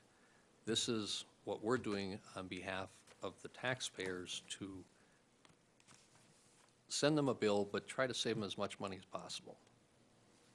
And the problem that I have with that is that we had such a fabulous year this year financially that we were able to put away $8 million. And so I just don't feel comfortable, and I've made this known every opportunity, to exceed revenue limits. I just didn't feel that, and we have to every year go back and recertify this additional taxes, this additional levy on our community. So our fund balance in the last 2 years has increased approximately $10 million. And if we're able to find the substantial savings, at some point, instead of charging taxpayers additional money, in my opinion, we should kind of be going in the other direction. Or working on things like reducing class sizes or things that would benefit the district more, but, you know, I'm not so sure that I can support charging additional taxes when we had a good year. Thank you. Mr. O'Brien? Mr. Como, and Mr. Edlin as well. What we will do is, once there's a motion, then we'll be able to debate the motion. And I understand where you're coming from. Of course, that will be part of the debate. I haven't made a motion yet. We're hopefully able to make sure all board members have questions of PMA at this time. And I'm interested if there's any additional questions for Michelle before I make my motion. So Thank you, Mr. O'Brien. We don't have a motion. You are correct. We don't have a motion on the floor right now, so we shouldn't be debating at this time. But are there any further questions of Michelle? Michelle, if we were to take on additional debt, would this impact our rating? I don't think so. No, I don't think debt burden is going to become an issue here. Thank you. Mrs. Reincheck, did you have a question, Michelle? Okay. Any others? I'll turn it back to Kurt. Okay, so thank you, Mr. Board President, and thank everyone for the questions. Ms. Lanchill's questions are always quite valuable, by the way. She's helped us out more than once. Okay. With that in mind, I move to approve the resolution awarding the sale of $8 million in general obligation promissory notes, Series 2015 to Boss Inc., and I so move. I'll second. Second by Mrs. Langill. Now we can open up for debate. Ms. Reincheck? Yeah, I just wanted to say that, with my own family's budget, if I had the money, I wouldn't borrow it. So that's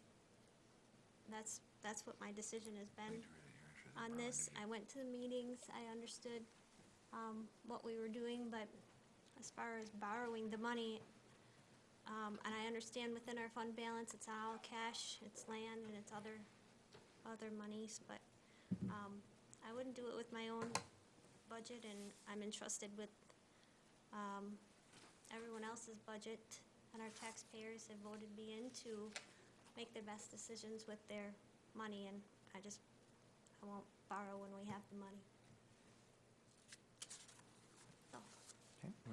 Dr. Langell? I appreciate that, Ms. Reinachek, and I think so often, though, you know, I do hear those parallels, and I guess from the standpoint that I listen to sage advice from people who are very business savvy, I think we run this district so responsibly, and I think we run it as a business. And I think so often, you know, I do hear people say, well, with my own family budget, I wouldn't do this or whatever, and I understand that. But family budgets and business budgets are very different. And sometimes responsible borrowing, you know, for projects that we know we're being proactive as far as saving this district down the road, a lot of money, and doing what we need to do in terms of energy efficiency and being green is just, I think, the wisest move. And so I'm completely in favor of it. Mr. Edlin? Borrowing is neither a good thing nor a bad thing. It serves its purpose at the time that you borrow the money for. The problem that I have with this is that we could have borrowed under revenue limits. We had absolutely zero debt, no debt whatsoever, plus we were able to, again, build up our fund balance by $8 million in 1 year.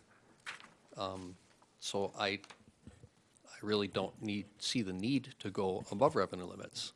Many of these projects that are being proposed were not presented to F&F on a capital improvement basis, which, you know, makes me think, gee, do we really need this? Is this a need or is it a want?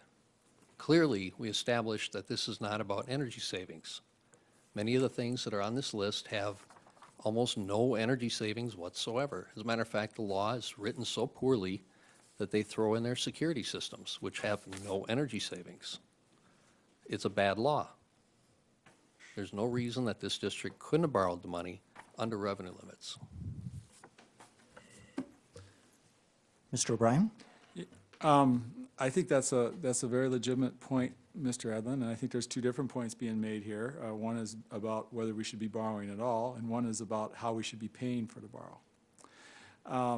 I would say if on the position of that we shouldn't be borrowing at all, that's very much worthy of a no vote on this promissory note tonight. If a person believes we shouldn't be borrowing at all, they should vote no against this promissory note. However, whether we pay for it out of revenue limits or above revenue limits has nothing to do with the borrowing. It has everything to do with how we pay for it. And I know through numerous meetings that Mr. Edlin, for example, has advocated that why interest rates are low, we should borrow and accomplish some things in the districts. Whether we're accomplishing the right things through this particular borrow or not, that's another debate to be had. The decision for board members to me is whether you agree with whether we should borrow the money or not. How we pay for that gets determined when we set the mill levy, which will be determined year after year as we go to pay this off. We've already agreed to pay for it in the first mill levy set. That's already been voted on and approved. I guess a person could vote against the borrowing on principle because they disagreed with the first vote, but there will be subsequent votes to ask that the borrowing be paid back under revenue limits every year.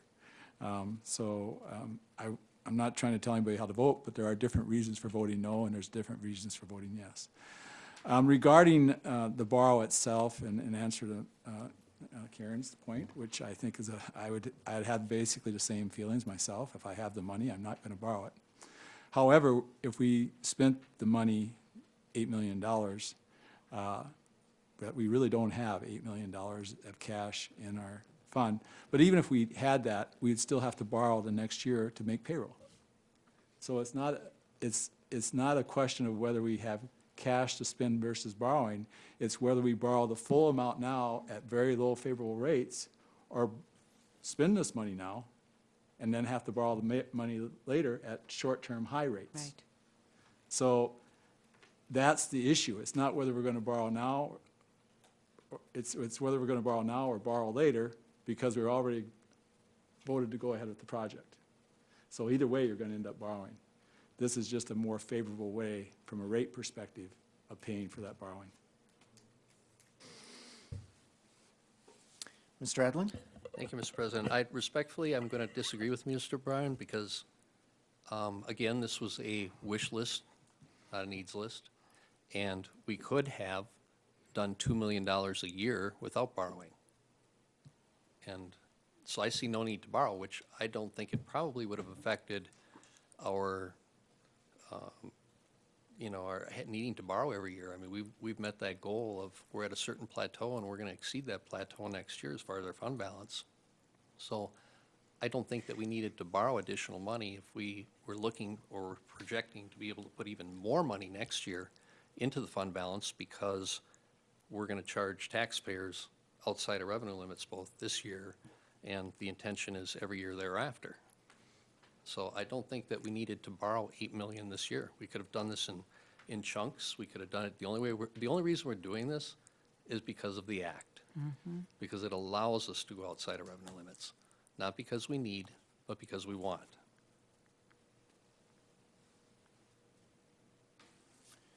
Okay, Mr. O'Brien? Yeah, real briefly, I mean, what you're asking is that we revote something that we voted on in the past. We already agreed to do this, as far as the amount of borrow. It's just whether we're going to accept this bid tonight or not for something that we've already agreed to do. You're correct. We've agreed to the projects. We, as a matter of fact, we spent 2 or 3 months looking at the projects. We've had board work sessions, several finance and facility committee sessions. So we've studied this in a tremendous amount of detail. We can't change the levy. We passed that at the end of the month. 3 months, weeks ago. October 29th, I believe, or 28th. So the decision's been made, and you're absolutely right, Mr. O'Brien. It's just the decision before us and whether or not we're going to finance it this way tonight. And I want to just talk a little bit about, we've mentioned a lot about our fund balance here, and I am in favor of this. With respect to the fund balance, it's taken us 20 years to build that up to a level where we actually have an amount that our auditor believes is at the low end that they recommend. So during our audit presentation on Monday, our auditor said that they would like to see us to be at 15 to 25% of our operational budget. That's what we want in our fund balance. And so we're just at that low end right now.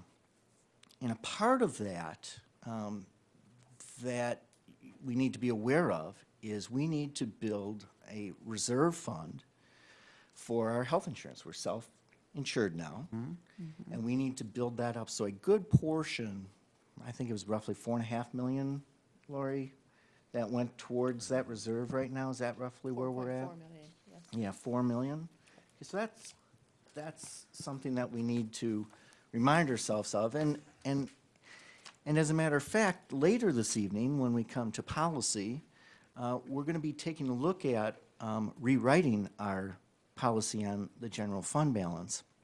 And as a matter of fact, we're going to make it stronger in Moody's eyes. If you were to read Moody's report where they gave us a AA rating, one of the things that they pointed out is that we are strengthening that policy, and they looked favorably upon that. And fund balance is relatively complex. There are, again, it's not cash available.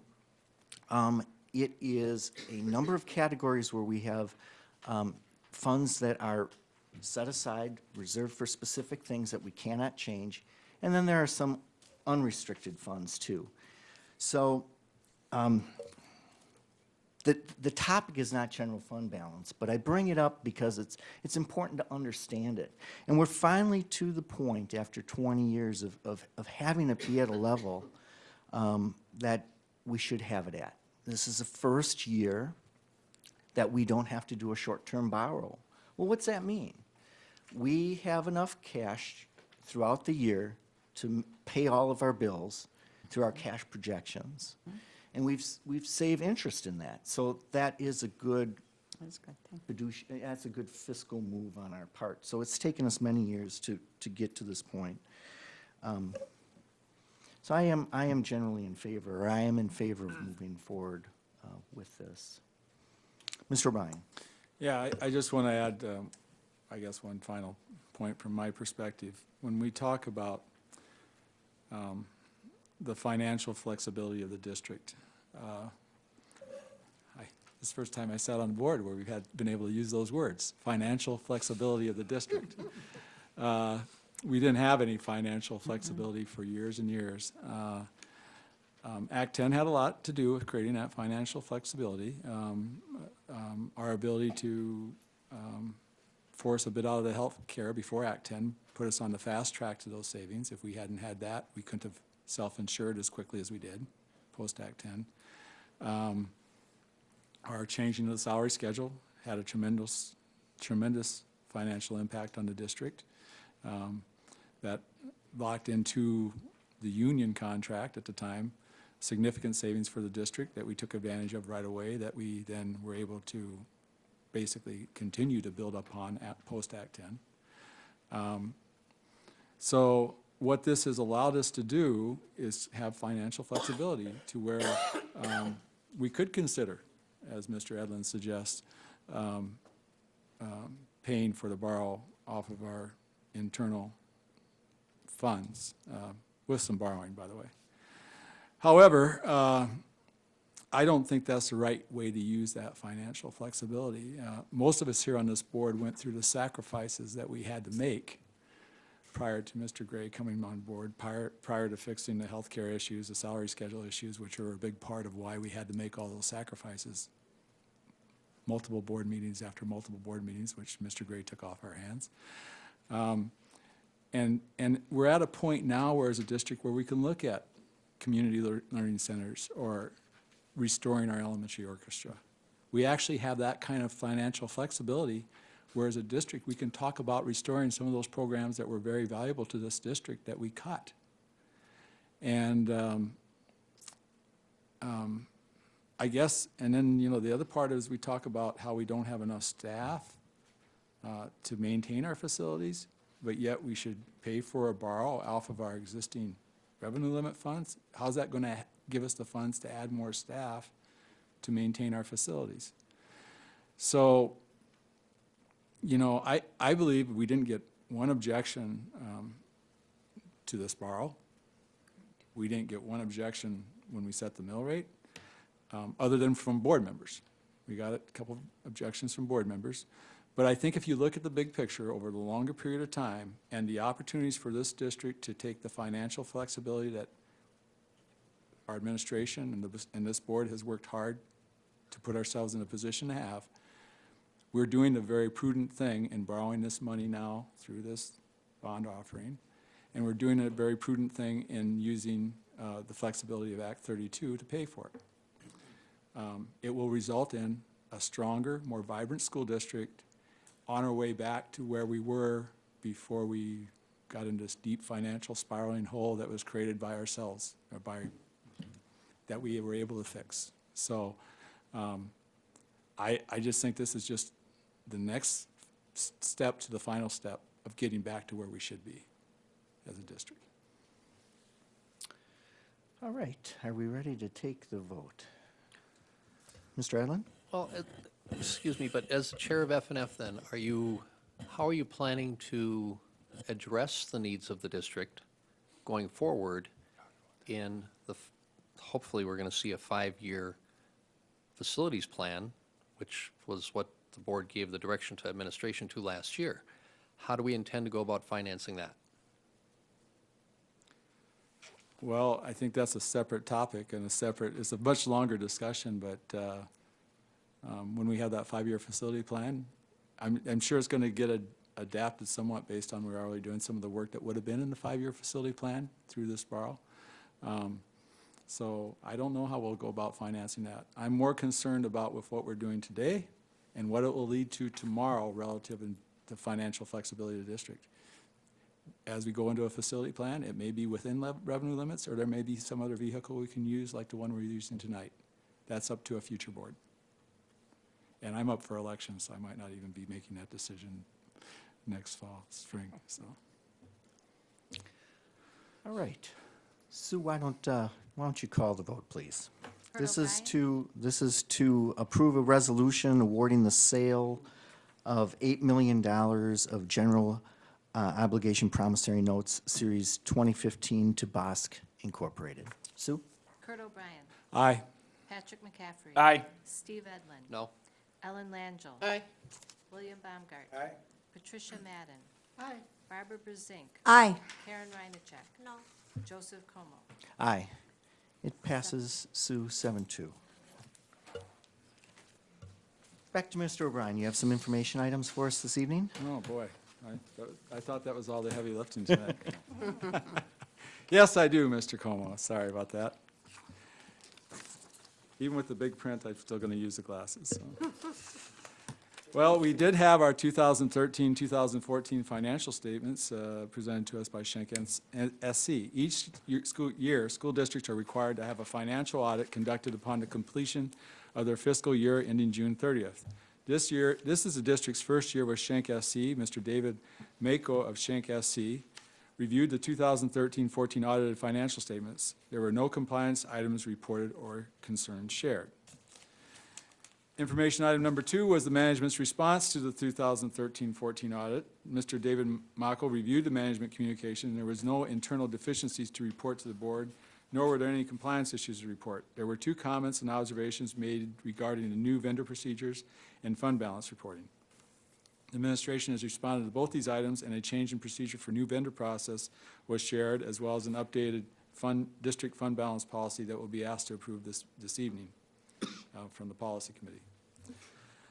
Information item number 3 was the monthly budget report. We did receive a monthly budget report for activity through October 2014. $217,211 was reported in the general fund revenue, and $9,605 was expended during the month. Well, that's $9.4 million in excess of revenue, when you think about that. $223,330 was reported in the special education revenue.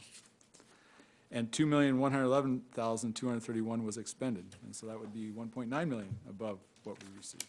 The district is operating in accordance with our budget projection, so it shows you the deficit we run at this time of year between revenues and expenditures. Yeah, the fluctuation. Our revenues don't come in till later in the year, and again, having our general fund balance be at a level to be able to make our payroll and to be able to pay all of our bills without having to go out to the bar to do a short-term borrow shows this is paying off for us right now. So, Mr. Chairman, that concludes my report.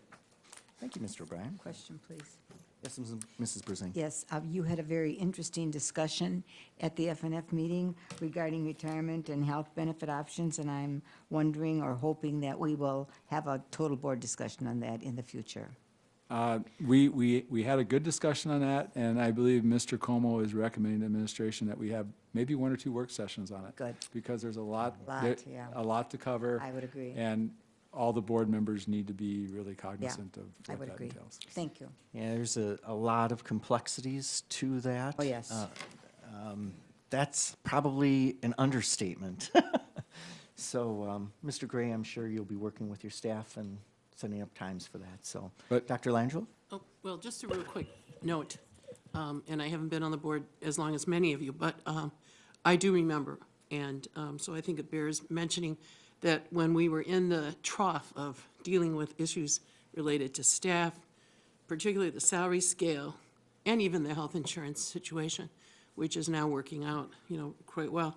But I think it bears mentioning that Mr. Bryant was very deep in that trough and was really the architect of a lot of the That's new right. salary situation with many hours that went into that. And he's subsequently been gone and now back. But I don't know if we ever gave him enough credit for everything he achieved during that time. Yeah, I would ditto that, Dr. Thank you. Langell. Yes. Well, thank you, but we had a very supportive board, and that helped. And Mr. Gray and Ms. Clifton and HR person at the time also did a wonderful job. And the other side was also helpful in the matter. So, real briefly, what I'd like to say relative to the healthcare issue, it's important to note from the committee that we are moving in the right direction on healthcare in terms of controlling our costs. That will, it looks very clearly that we're going to put ourselves in a position to clearly stay clear of the so-called luxury tax of the Affordable Care Act. And we'll also put ourselves hopefully in a position where we can also meet the affordability factor for our health care. So that's why these issues are important, and we'll have to accelerate these meetings that Mr. Como has suggested we should have for board members, because we need to make these decisions sooner rather than later. There's financial benefits for our employees, but there is a change in how we go about things going forward. But there's some big opportunities for us to cushion the risk of crossing over on the Affordable Care Act side of the thing. So this work needs to be done. It'll have to be done, and it'll have to be done relatively soon. All right, thank you, Mr. O'Brien. We'll move on to our Curriculum and Instruction Committee report, and that will be presented by Barbara Brezink, the chair. Thank you. Thank you, Mr. President. The last Curriculum and Instruction Committee meeting was held on Tuesday, November 4th, 2014 at 6:00 p.m. I would like to thank Dee Garcia for putting together a fantastic Bright Lights presentation on the dual language program. The students that they brought with them and the parents that they brought with them are true indication that the program is amazing and a gift to every student that attends it. This evening, we have a few new courses that appear as action items, so without further delay, let's begin with the first course. Biological engineering for the WEPA school. The CTE coordinator, Amy Lang, and Adam McDonald, Dean of Students at the Waukesha Engineering Preparatory Academy, presented the Curriculum and Instruction Committee with a new course proposal for the 2015-2016 school year, Biological Engineering. Biological Engineering is a new elective course in the Project Lead the Way engineering program. We would like to continue the progression to give students the option to take all engineering Project Lead the Way courses.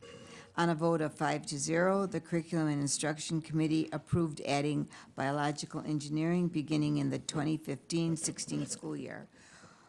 We now request board approval, and I so move. It's been moved. Is there a second? Second by Mr. Baumgart. Okay, discussion? Mr. Edlin? Thank you, Mr. President. With a course offering like this, and this is obviously going to WEPA, I believe, Yes. which has a very limited student enrollment, and we select a particular course like this, would this be an elective course, or is this a required course? Elective. But I Elective believe course. it could satisfy a science. How, is there enough of an interest with a limited student body to support? I mean, I'm all in favor of this. I think it's a great idea, but given the limited Well, I think participation that we have in we're school. looking at a student enrollment, in the 240-plus range, and if we can expand given space, we'll do that. So, I mean, it's like anything else. If enough students enroll in the course, it runs. If only a handful enroll, then it doesn't run. Right. But it's available. Through open enrollment, can students at South enroll in a class like this? I believe we do make that available, and in fact, there are a number of classes that we do kind of share space with South students. That's Okay. permissible. All right, so if we have enough enrollment to support a class in a particular semester, Correct. then we would offer it? Correct. Okay. Right. All right, thank you.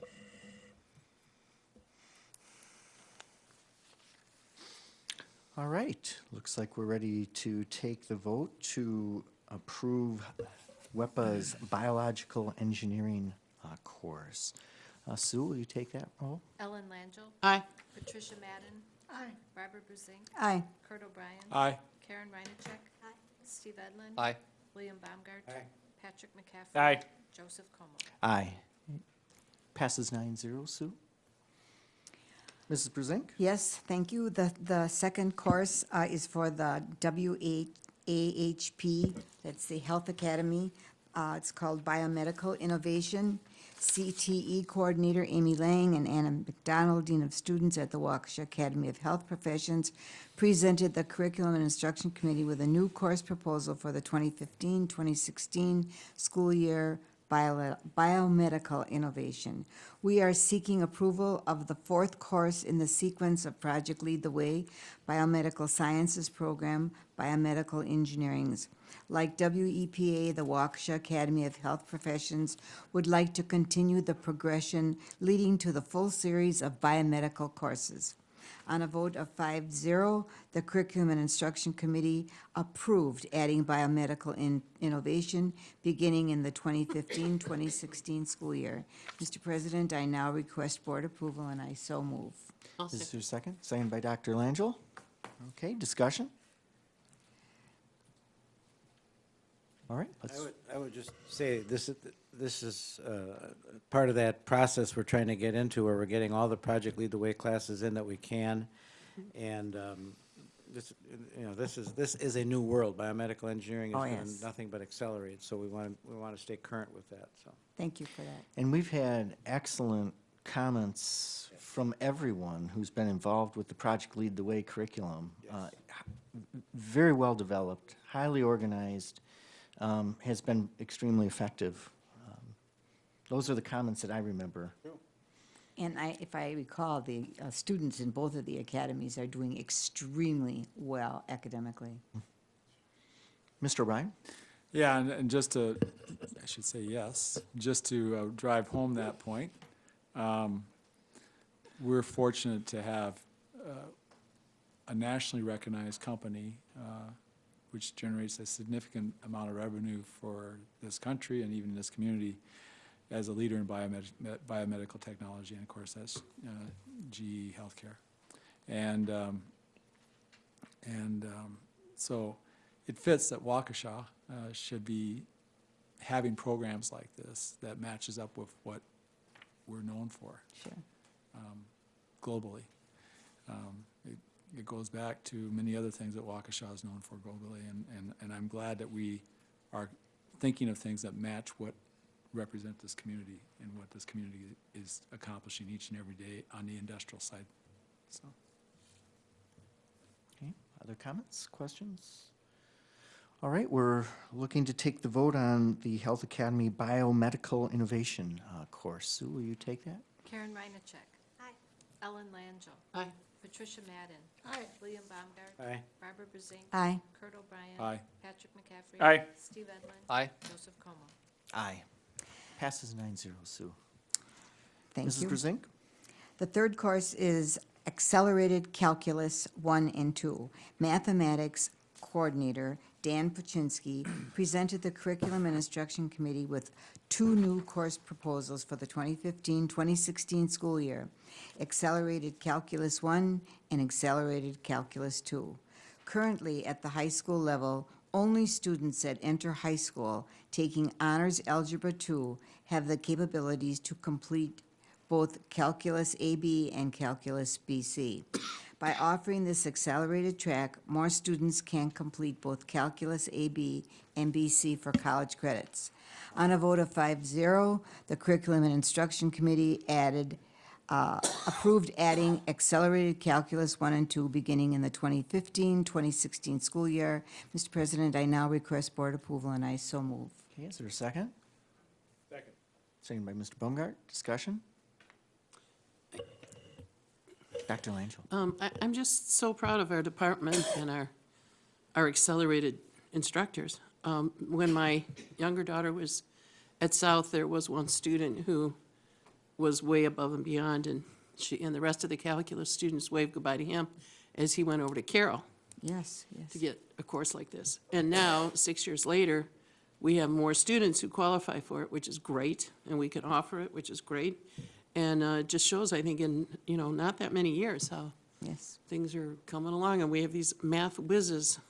very true. Amazing. And Amazing. now we're going to fulfill what they need. So, All right, looks like we're ready to take the vote on whether or not to approve accelerated calculus 1 and 2. Sue? Patricia Madden. Aye. Barbara Brusink. Aye. William Baumgart. Aye. Steve Edlin. Aye. Patrick McCaffrey. Aye. Karen Reinacek. Ellen Langell. Aye. Kurt O'Brien. Aye. Joe Como. Aye. The last course addition is AP Physics 2. Science Coordinator Erica Miller presented the Curriculum Instruction Committee with a proposal for the second course in a sequence of Advanced Placement Physics, AP Physics 2, beginning in the 2015-2016 school year. The Advanced Placement Program has replaced AP Physics B with two separate full-year courses, AP Physics 1 and AP Physics 2. The School District of Waukesha approved AP Physics 1 last year with students currently enrolled. We would like to offer the second AP course to our students. This would make it possible for them to take each AP test if they should choose to do so. On a vote of 5-0, the Curriculum and Instruction Committee approved adding AP Physics 2 beginning in the 2015 school year. Mr. President, I now request board approval, and I so move. Is there a second? Second. Dr. Langell seconds. Discussion? Mr. O'Brien? Real quick, and I didn't comment on the last one, and you don't need to comment on every one, but one of the things I want to point out is, look at the quality of the programs that we're approving tonight. That's right. And they have absolutely nothing to do with Common Core. And the level of what districts can achieve is up to them. It's not defined by some standard that's a minimal standard, okay? So this is illustrative of how school districts actually work, how programs are put together, how curriculum's put together, that goes well above and beyond some sort of Common Core guideline coming from any group. I don't care who it is. Waukesha, before we approved these programs, had an excellent Correct. education system. Oh, yeah. These programs should enhance it. But when you look at what we're able to accomplish in this district for all the years I've been in this community, we provide an outstanding educational value through our public school system, and that won't change no matter what comes down the pipe from DPI or anyplace else. So, Mr. Baumgart? I would ditto a lot of what Kurt just said, because that's part of my message too, is that we are doing some tremendous stuff with our We kids, are. making things available to them that many districts are not able to make Right. available to them. And these 5 or 6 courses would be perfect examples of what's available to our kids. And it's also encouraging that we were able to vote on this, not understanding much of what those are all about, so. That's right. That's right. Deep stuff. Really That's deep right, stuff. really heavy stuff. So you're gonna sit in on a few of those classes, huh? Mr. Edlin? Thank you, Mr. President. You know, I went into the trades as a career choice, and I wished I would have paid more attention in my physics class, than what I did, because what I found out when I got into the real world and eventually got into an apprenticeship program is the amount of applied physics that even as a tradesman, whether you're in the construction end or you're in the technical end of the trades, you actually have to apply in your day-to-day ability to perform your job. And when we think of students who might be taking an AP physics class and going on to become an engineer, I just want to tell you that in today's environment in the work world, many classes like this are extremely relevant even if you don't go to college. If you go to technical school, a lot of the same knowledge that you're going to learn in high school is going to apply when you move on to get an associate's degree or go into the trades, which is, you do have to have an associate's degree, you end up getting an associate's degree. But the relativeness of class offerings in a class like this is going to benefit you immensely. That's right. When you get into the real world of work. That's right. It's a very technical world, and it's way different than when I first got into it. I can't imagine, these younger guys that are coming into the trades today, I can't imagine what they're going to have to deal with even 10 years from now. I've seen it happen over 34 years. Thank you. Dr. Langell? Just very quickly, I appreciate what Mr. O'Brien said about not speaking to all these.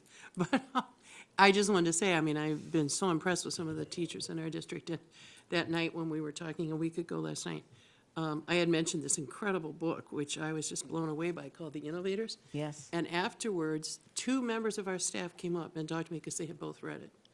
And they were involved in this. And I thought, you know, it's wonderful. I mean, they were just Right. right on it and talking about it. So that was fun to talk to them. And it's not available at the library because it's always checked out. I just checked it out. Yep, I bet.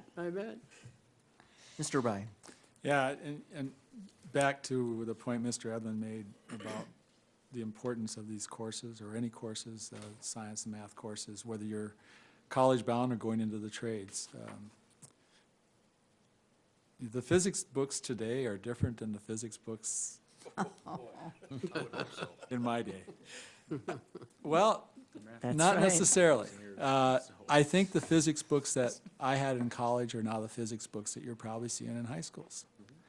And there's a different physics book in college that's probably a little bit more advanced with more modern stuff in it. But when I entered the work world and I wanted to understand the practicality of what the engineers were telling me, I went to my physics book because it was in there. You could read it in my college physics book and see all the real physics behind what they were telling me. And so whether it's applied math, like calculus, physics, any sort of engineering or science program, it helps you not only in those that are choosing to be college-bound, but it helps you in the trades program. And I can also say that most employers, especially those who are at the level of where they're offering good paying jobs, whether it's machinist and the like, the ability to have a science background and a math background is critical to even getting hired as a tradesman. So it's a different world out there, as Mr. Edlin has, and there's no higher calling than choosing the course in life that you choose, whether it's in the trades or going to college. But hopefully we provide the resources that will allow you to be successful. All right. We're looking to, any other comments? We're looking to add to our AP Physics, or to our physics courses, AP Physics 2. Sue, will you take the vote? William Baumgart. Aye. Kurt O'Brien. Aye. Ellen Langell. Aye. Karen Reinacek. Aye. Steve Edlin. Aye. Patrick McCaffrey. Aye. Patricia Madden. Aye. Barbara Brusink. Aye. Joseph Como. Aye. It passes 9-0. And just for your information, I would just like to add one more thing, if you would allow me to do so, please. I just wanted you to know that we had an excellent update on Grading for Learning. And that's something that people have been talking about and asking questions, and parent phone calls and student concerns, et cetera. And I just want you to know it included goals for improving the practice, feedback from staff regarding the current level of understanding, along with action steps taken to provide support to staff and students. So we're rolling along, and I just wanted you to know that that was a very, very important discussion that we had. Thank you, Mr. President. That concludes the curriculum instruction report. Our next meeting will be Tuesday, December 2nd. Where's the time go? Thank you. Thank you, Mrs. Brusink. Moving on to the Human Resources Committee, that will be given by its chair, Mr. Steve Edlin. Thank you, Mr. President. I'm going to just ask for anybody who's interested in making some notations. We had a handout in our packet that was related to the first item that we'll be talking about this evening, the approval of the employee handbook revisions. And we did make some just minor grammatical changes to that language that was altered. And that would be under 1.02 definitions on the first page, or which would be page 5, numbered at the bottom. And I guess probably I'm going to read this first, just before we talk about what was approved. It's under regular part-time employee, and for the benefit of the people who are at home, I'll read it, what it currently says, and then what we change it to. It says, Regular part-time employees are defined as one who works, and the language that was added, at least 30 hours per week. That was the language that was added, less than 40 hours per week for a school year. And it was just slightly altered a little bit, so now it will read, regular part-time employee is defined as a regular part-time employee is defined as one who works at least 30 hours per week, but less than 40 hours per week for a school year. So it was nothing that changed the substance of this at all. It was just straightening out a few little grammar issues. Yes, Mr. Zink. Mr. Singh? Either you, Mr. Edlin, or Ms. Henstrom can address this. There's no definition here for like a long-term substitute or what category they fit under, and I know that there's been some changes with how many days a person can substitute, so I wondered if you would just inform us and inform the public about that change that has taken place. When people don't have regular hours, they would be categorized either as casual employees or variable hour employees. Okay. And any employee that's working less than 30 hours a week would be considered a variable hour employee. Okay. Okay. Mr. Edlin? Okay, thank you. We'll continue then. Approval of the employee handbook revisions. The purpose of the revisions is to update specific sections to reflect current law and practice. The revisions recommended are adding a definition to regular part-time employees, clarification in the term representation, and an update to the workers' compensation and use of accumulated sick leave, which were other issues that we didn't talk about in the first one that had some corrected language. But they are highlighted in red in your handout. I move to approve the employee handbook revisions. Is there a second to that? Second by Mrs. Reinacek. Discussion?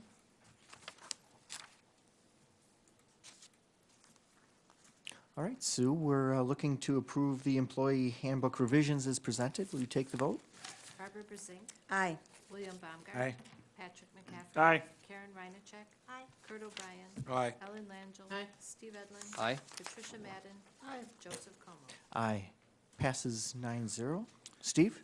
Thank you, Mr. President. And the second item that we have is the approval of the 2015-2016 school calendar. Each year, the Board of Education approves the school calendar. A calendar was provided to the curriculum and instruction team for information in developing the professional development plan next year. From there, we will provide a draft to the principals in September for their feedback. Based on that input, we presented the draft to the Superintendent Advisory Committee for professional staff in September and October. On October 27, 2014, the Superintendent Advisory Committee viewed the calendar and provided feedback. The calendar added 2 more student instruction days, which went from 176 to 178. Provides strategically aligned professional development days to allow time for immediate application in the classroom, and provides a strategically aligned break for snow day makeup if needed. A copy of the recommended 2015-2016 calendar was provided in your packet. I move to approve the 2015-2016 school calendar as presented. Is there a second to that? Second by Dr. Langell. Discussion? Mrs. Reinacek? Thank you. Is this how our new calendar is going to look? Yes, this will be how the new calendar will look for next year. Did you have some questions about it? Oh. Okay. Are you referring to all the, it's so busy? This is comprehensive. I mean, we tend to develop strictly a student calendar, and we also develop an employee calendar. So this has everything on it, which maybe is why it looks very busy, but we do have separate student calendars that we typically put online. Okay. Other questions or discussion? Okay, we're looking to approve the 2015-2016 school calendar. Sue, will you take the roll call? Steve Edlin. Aye. Karen Reinacek. Aye. Barbara Brezink. Aye. Patrick McCaffrey. Aye. Patricia Madden. Aye. William Baumgart. Aye. Kurt O'Brien. Aye. Ellen Langell. Aye. Joseph Como. Aye. Passes 9-0. Sue? Mr. President, that Steve? concludes my report. All right, thank you. Moving on, we will move to our policy committee, and that is chaired by Patricia Madden. Pat? Thank you, Mr. President. We have 5 action items on the agenda this evening. The first one is revisions to policy 1240 volunteers. Additional information regarding background checks have been added to this policy due to recent law changes. To have these policy changes in effect immediately, we are asking that the requirement of 2 full board readings be waived tonight. At this time, I move for the waiver for the 2 reading requirements. Is there a second to that? Second. Second by Barbara Brezink. Sometimes we do need to move things along quicker, and this is one of those instances. So this is just a vote Procedural. on, just a vote on whether we can, whether or not we want to waive the second reading, so. 2/3 majority required. Right, and actually, most of these are in that situation because of recent law changes, or, for example, a fund balance, our auditors required an immediate change. So it's not that we've not normally wanted to go through the 2 readings, but all these are recent urgent law changes. Okay. All right, Mr. Baumgart? If all of these are all of these under that situation? 3 of them are in that. Could we just take one vote for those 3? 2. I guess they all are. Yeah, they're all because of the law changes that have just come up. All 5. Can you make the motion so that it covers all 5 of them? I certainly will do that. I move that we waive the second reading on all 5 action items of the policy committee. Okay, and did you second, who seconded it? I did. Mrs. Brezink, do you agree with that? Sure. Okay. Discussion? Okay, Sue, why don't you take the vote? Ellen Langell. Aye. Patricia Madden. Aye. Barbara Brusink. Aye. Kurt O'Brien. Aye. Karen Reinacek. Aye. Steve Edlin. Aye. William Baumgart. Aye. Patrick McCaffrey. Aye. Joseph Como. Aye. Passes 9-0, so all 5 of these policies now just require one reading. Pat? I move for approval of these policy revisions as presented. Oh, Is there a second to that? Second. all 5? Oh, wait. No, just for Just the first. Just for the 1240 Yeah. volunteers. So just take, I thought we were going one at a take, time. I yeah, wasn't sure. yeah, we're gonna go one at a time. Pat, I think what Pat was saying was she had first started out with the one policy. Okay, got it. And that's revision to 1240, the volunteers. Just And then we got a little sidetracked just on the waiving the second reading. Got But it. now we're just back to policy 1240. So there was a motion by Pat, and there was a second, I'm sorry, by Mr. McCaffrey. Yes, sir. Okay, so now, discussion on 2040.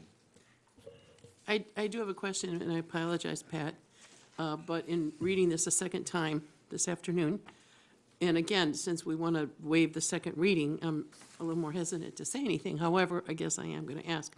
As we look at the underlined material, underlined material,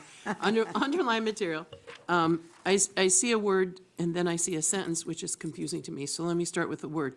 It says they may be disqualified, and I presume your committee chose that word may instead of will be, but I just have a question about why it was left a little bit softer. And then as I read that sentence, I'm sort of confused, so maybe you can help me. It says, if the background check reveals a conviction or pending charges, the individual may be disqualified from volunteering in the district if the individual has been convicted of a felony or if, I'm a little confused about that sentence, or if the circumstances of the conviction or pending charge is substantially related to the duties of the volunteer position. What it means is if someone, there may be a felony conviction, and it might be 25 years ago, for example, for something that totally unrelated to being around kids or involving, there's many things. It could be, writing bad checks, for example. That wouldn't necessarily disqualify them or be a danger to students. Okay. And so they may be disqualified or they may not be. So Okay. it's a case-by-case basis, and I don't think we want to shout out anyone until we've given everyone a chance to at least, respond to something that might be Okay, on the record. I appreciate that. So then the word may is a good one. Yeah. But then as I read through that, I don't still quite understand how the second part relates to the first part.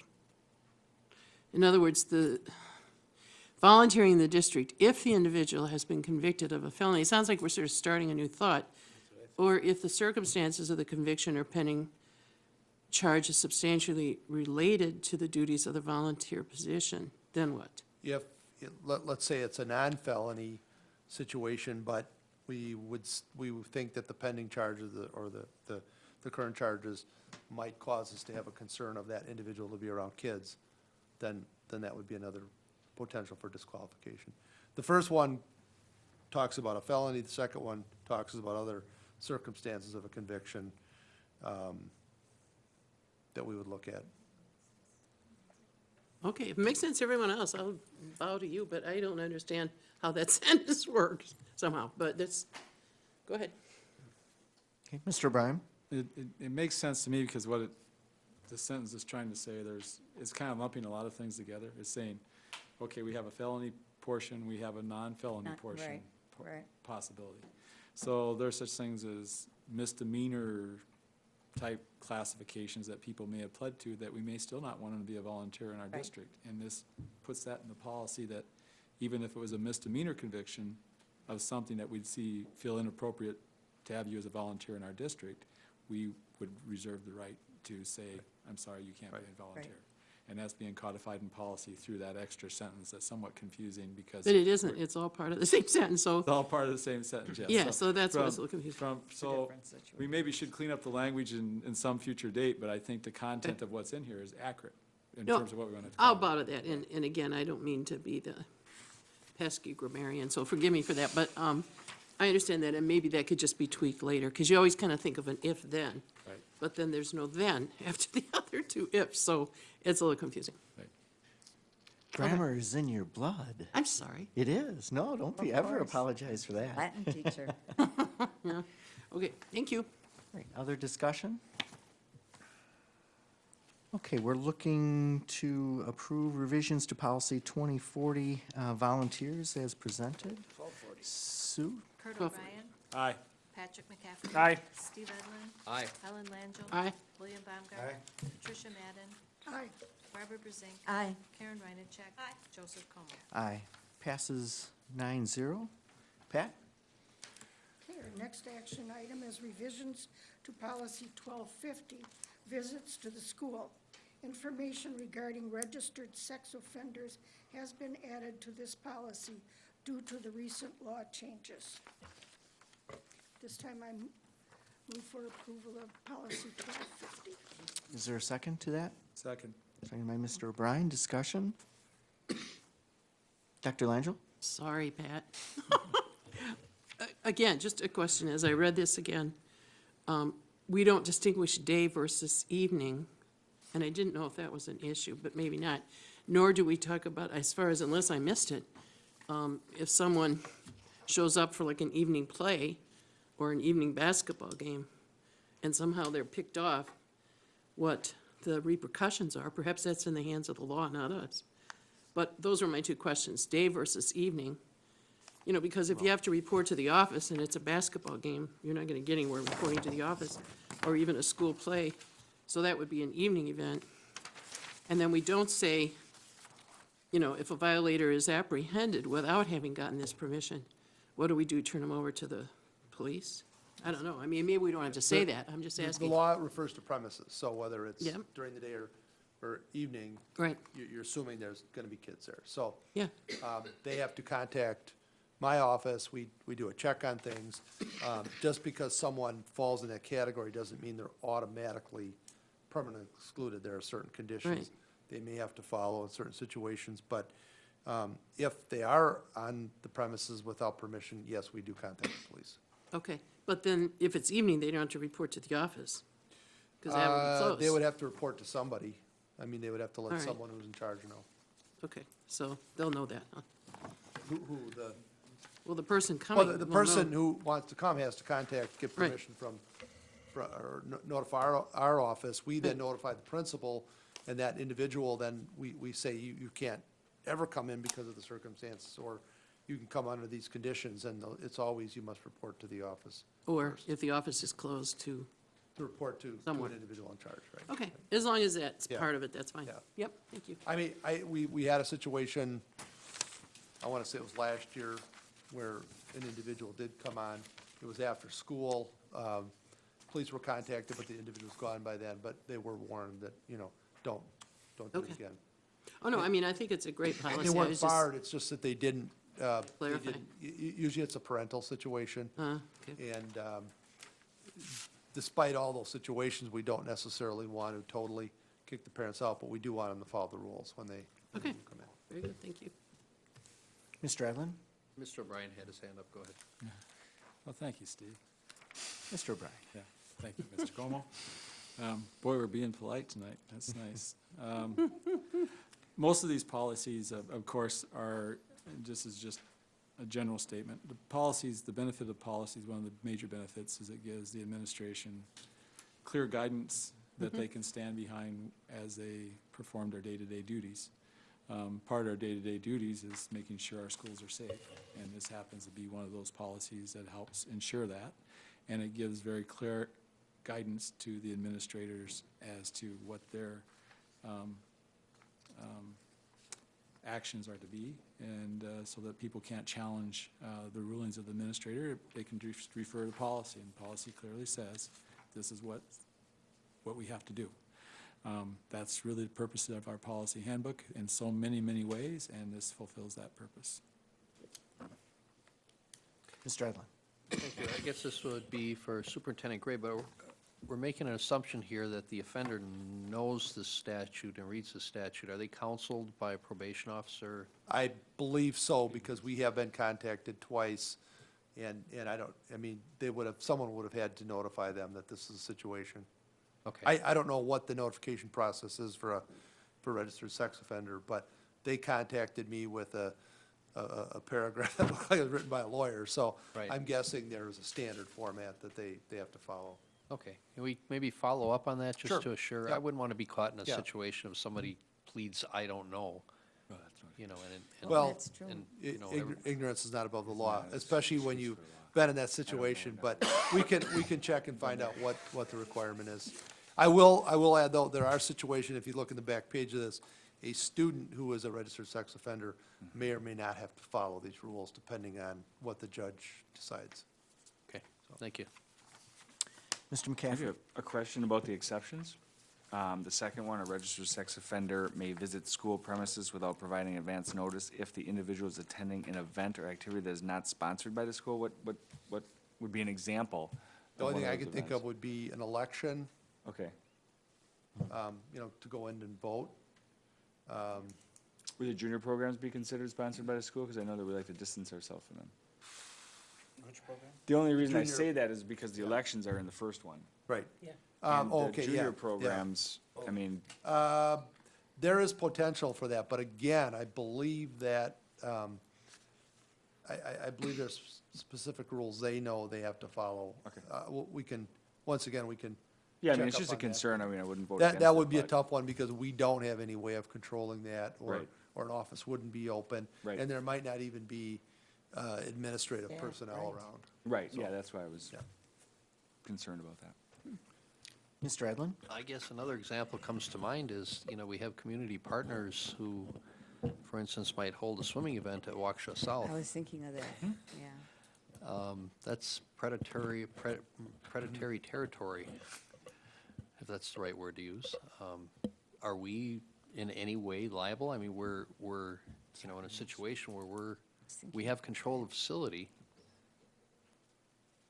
Well, if it's our event, then we would be responsible. If someone is using the facility either through rental or rent-free because they're a partner, they would be the ones primarily responsible.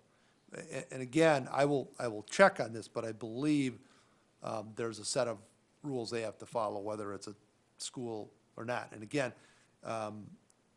premises is it's premises is the key here, not night or day or whatever else. So if there is an event on a school grounds, that's the premise, and I did not see anywhere in the law where it distinguished a day or an evening or who was in charge of the event, but my understanding is they have a clear set of guidelines to follow. But I can find out from the WPD who might be best to answer that question.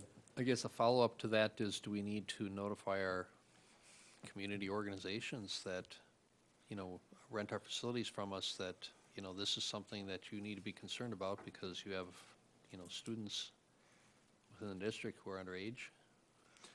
We could put a disclaimer on the rental agreement. that, yep. By the way, this law is in effect for school premises. Like that Optimist. Yeah, yeah. Mr. O'Brien? Yeah, there's a whole range of things that falls under non-sponsored district events. Yes, there is. A playoff game is essentially a non-sponsored district event. Is that correct? Correct, it's WIA. Right, it's WIA sponsored. So, the reality is, the important part is we have a policy that clearly states the district's position on it, and that provides us legal coverage per se versus having no policy. So this policy would clearly state our position relative to these types of things. And we're not being likely to be held accountable for people who don't follow this policy, especially if it's at a non-sponsored school event. Whether it's WIA, a club, youth football, swim. We could try to stop everything in the world, but we need an army of checkers at every event. Yeah, actually, athletic field is covered under premises. It's covered under premises, but per the policy, if it's not a district-sponsored event, There's nothing we can do. yeah. Dr. Lange? And did you have your hand up, or were you just You, waving? you were first. Oh, you, okay. Yeah, hi, Karen. I agree, and I think what Mr. Edlin's saying is right, but it's not just our liability, obviously, it's the welfare of our children. And so that if we are clear on this, which I think I hear you saying, Todd, if it's WIAA, if it's Optimist Swim Club, our responsibility, I think, and what you're saying here is to tell them they must conform. If they sign a lease agreement, rental agreement with our policy, and I'll just refer to my own daughter, who is a jock, played basketball at Randall because it was a YMCA basketball league. It would have been an exception. However, we parents, who always sat at the gym, so everything was fine, but found out later that the coach, who was actually a pretty good coach, was indeed a sex offender. So it was a little scary. But again, I don't know. But it wouldn't have yeah, fallen under yeah. this because it was an Right. exception. Again, I mean, the key word is premises. I don't know what we can do if a parent or grandparent who falls under that classification comes to watch a relative play in a Y basketball game or youth football game. Well, you can't cover everything, but obviously, Right, since this right. is in the interest of Yeah. the safety of our students, if an Well, agency is renting our facility, all I'm saying is that we should tell them this policy. We would make them aware of the. Ask them to yeah, abide by it too? Yep. Okay, Yeah. that's all. Mrs. Reinacek? Oh, I just wanted to say, I was just looking at our son's junior basketball black shirt schedule, and some of these are Southeast Wisconsin Basketball League. They're held here, but they are not south. That's It's, school affiliated. Right, now, so if they're using our facility as an outside organization, we would have a disclaimer on the rental agreement with we agree to abide by,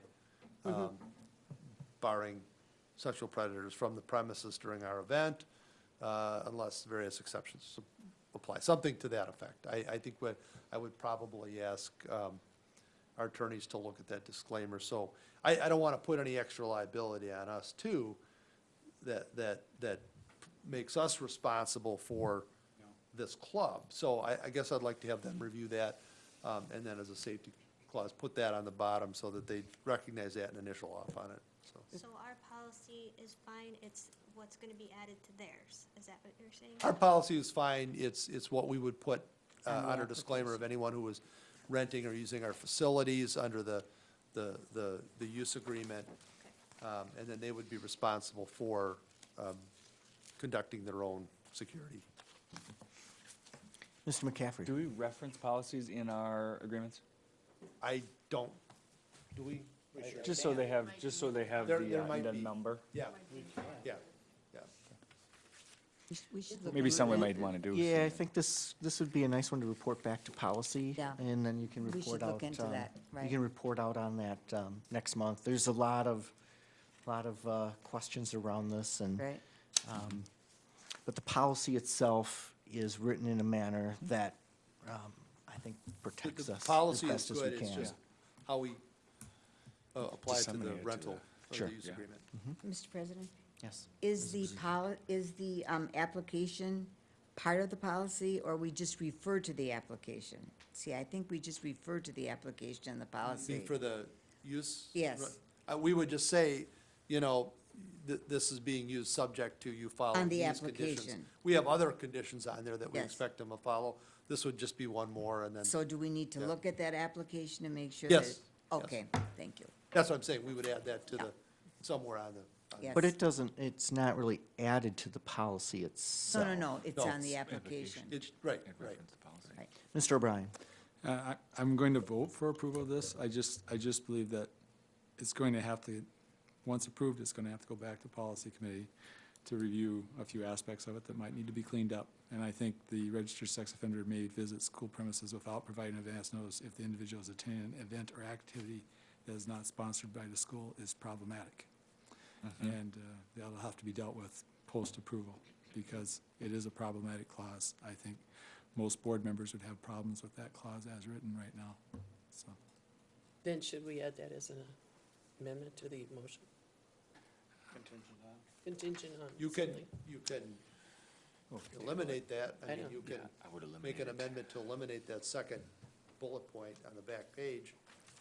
If that's not causing other problems, I would make that motion. And so moved. Did you just, okay. Is there a second to that motion? And that is to strike the second bullet on, under exceptions? Second that. Okay, second by Barbara Zink. On the back page? Yeah. Yeah. Discussion on the amendment? Well, is this a substitute amendment? I mean, We're gonna have to vote on before we It's a vote on the motion vote. to amend This is, the motion. yeah, that's good then. It's and a we'll, amendment. we'll first focus just on the amendment. Sure.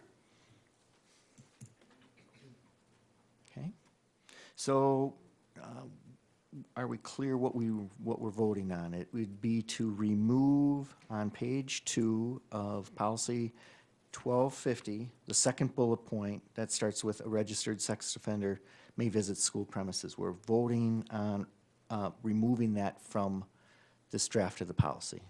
Okay, Sue, please take that vote. Steve Edlin? Aye. Karen Reinacek? Aye. Barbara Brezink? Aye. Patrick McCaffrey? Aye. Patricia Madden? William Baumgart? Kurt O'Brien? Aye. Ellen Langell? Aye. Joseph Como? Aye. Passes 9-0 on the amendment. And we're back to the initial motion as amended. Mr. McCaffrey? My assumption is the spirit of the policy is to get sexual offenders, predators, whatever you want to call them, to let us know when they're coming to the premises. Well, one, to get permission if they're Right. even allowed to come on. Right. And number two, yes, to notify them so we can have appropriate people in place for Okay. security. And that should be for anything less voting or obviously. Right, and when there's voting in our schools, we have security personnel Yes. available. There's very little mingling Yeah. with the student body. Right. Okay, so we want the sexual offenders to let us know, no matter what they're coming to school for, short of voting, that they're coming. Okay. Mrs. Brezink? Yes, this has to do with the law. Do sexual offenders, are they always under the law? They're not always on probation. I You know, don't know enough about So that. I wonder who they would check with. I would assume that if, while they're on probation, it would be a probation officer. Right, After if that they're point, on. I do not know. I think it's an honor system, but again, if you blow the honor system, then it could Well, be sure. more trouble. But I can't honestly answer I that I can't have all either. the knowledge on Yeah. that. I would Don't have to either. do And if they're research. convicted of felony, they're not gonna come vote. Right. That's right. They shouldn't. Well, they won't I be. I know, they That can't. would be I illegal, know. and they're always on the list. Right. I don't think you can get off the list short Well, the of a pardon. felons are on the list? Oh, yes. Sexual offenders are on the list. I don't think that you drop off the list short of a pardon. Right. Mr. O'Brien? Okay, Sue, we're looking at revisions to policy number 1250, visits to schools, and as amended. Sue, please take the roll. Karen Reinacek. Aye. Ellen Langell. Aye. Patricia Madden. Aye. William Baumgart. Aye. Barbara Brusink. Aye. Kurt O'Brien. Aye. Patrick McCaffrey. Aye. Steve Edlin. Aye. Joseph Como. Aye. Passes 9-0. Get some answers for you for next month. The next one is revision to policy 3450, district fund balance. I move for approval of these policy revisions as presented. Second. Second by Mr. O'Brien. Discussion? Yes. Now, we're talking about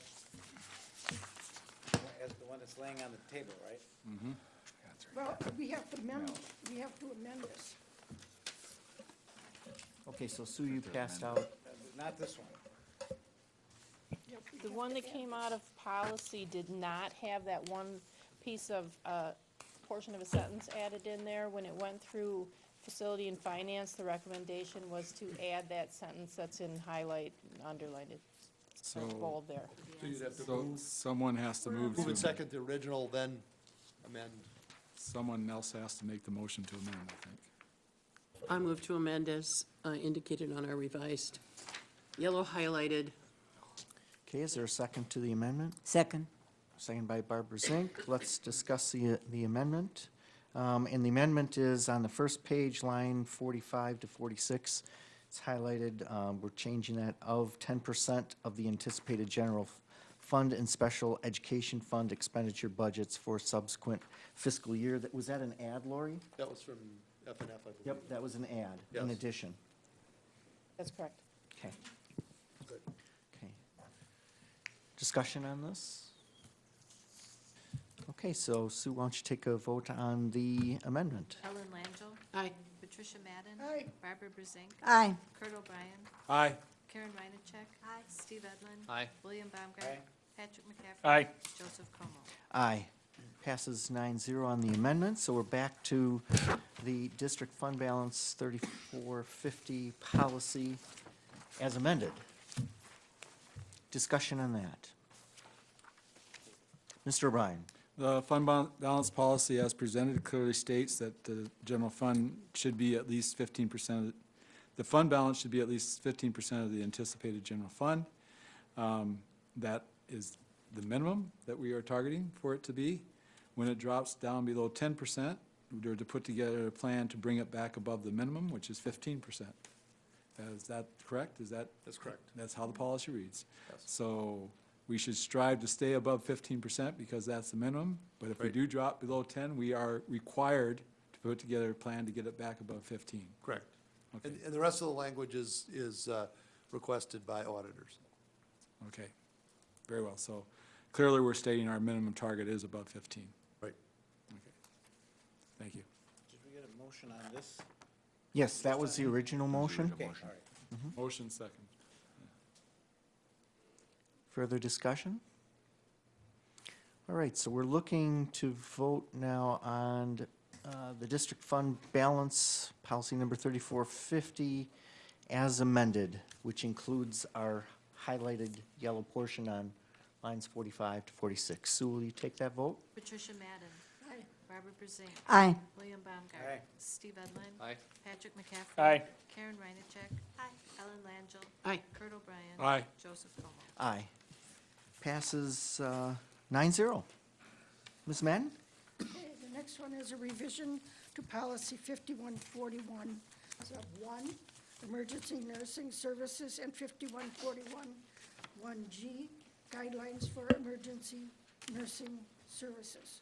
Recent law changes required a complete rewrite of our policies that deal with emergency nursing services.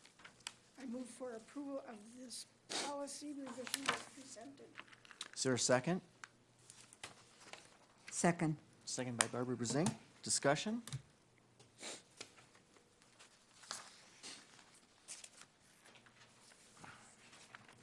All right, Sue, let's take the vote. William Baumgart. Aye. Kurt O'Brien. Aye. Ellen Langell. Aye. Karen Reinacek. Steve Edlin. Aye. Patrick McCafferty. Aye. Patricia Madden. Aye. Barbara Brusink. Aye. Joseph Como. Aye. Passes 9-0. Ms. Madden? The next one is revisions to policy 5141, sub 2, administering medication to students, and 5141, 2G, guidelines for administering medication to students. Recent law changes required a complete rewrite of our policies that deal with administering medication to students. I move for approval of these policy revisions as presented. Is there a second? Second by Mr. Baumgart. Discussion, Mr. O'Brien? Can the administration clarify what was what we required to complete rewrite?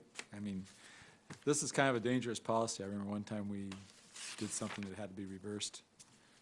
I wasn't on the board at the time, but I just want to make sure. We'll have to ask Mr. Cook, his department.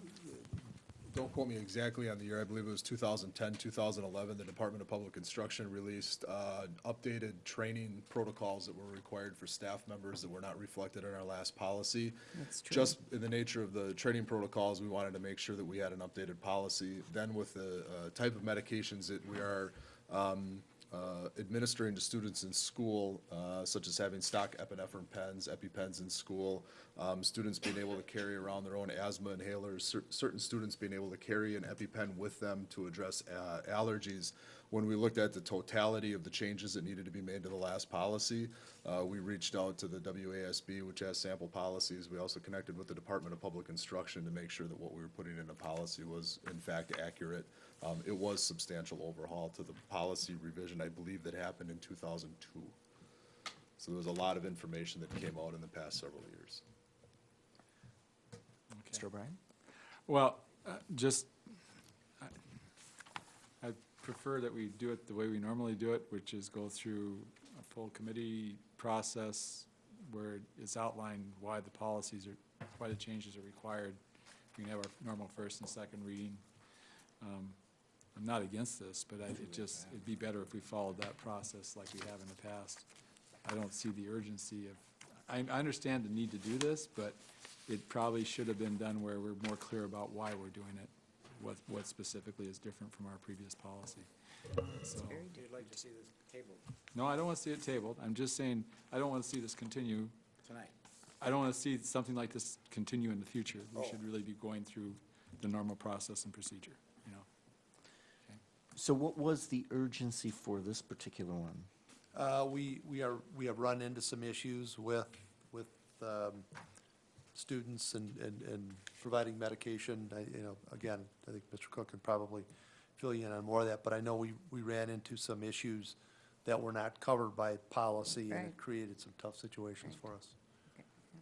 Mr. Cook? We, at the elementary level, we are experiencing a significant number of students who have diabetes. As a result of that conversation, conversations came to the school about what training is being provided to our health room assistants, what are our school nurses providing oversight for. When we backtracked into policy, we weren't talking much about diabetic cares in policy, what medications were being distributed to students with diabetic needs. That then went into the stock EpiPen flexibility that we have. We do have the ability through state statute to have a blanket order for our district, from our district medical advisor. So we're able to maintain stock EpiPens for emergencies for students who have unknown allergies. It began to snowball into something that we wanted to make sure that our practice was reflected in policy. Okay, so if I was to maybe summarize what you just said is we really care about our students. Absolutely. And we really should have this in place. We've changed our practices, obviously. Our practice has evolved over time. Our practice hasn't changed. It's just a matter of capturing our practice in policy. Okay. Okay. Mr. O'Brien? Okay, back to the, I guess, the question. Why couldn't this go back to policy committee and go through the normal process? I mean, it's not. Well, I mean, it went through the policy committee, and it was discussed in policy committee. And then we put it out there for the first reading, and then we elected to move quickly because we were having some issues. So the only thing that's really missing here is the second reading. All we're doing is bypassing second reading. But it did go through It did go policy and through, was yeah, approved that's in right. policy. If it would help, I mean, we could certainly get you a copy of the old one. It's here. To, It's attached. Yeah. okay, I didn't dig far enough that. Well, normally when we talk about policy changes, we're given a summary of why the change is required, you know, and we show the changes in the language, and it took a total rewrite this time, so Yeah. it's a little harder to do. So Yeah, I'm fine with it. It's just that the policy, I'm a little concerned when we Mostly, don't have our second most of the time, readings. it's just, you know, you're lining out some paragraphs or something, but some of these were just like tossing the whole thing out and starting from scratch because Right. there's so much. There is. It's just there's so many ways these things can go wrong, and that just, yeah. Mrs. Brezink? Yeah, well, we're doing things that we didn't used to do, and so therefore, we need to get that in our policy. I mean, I'm thinking of procedures,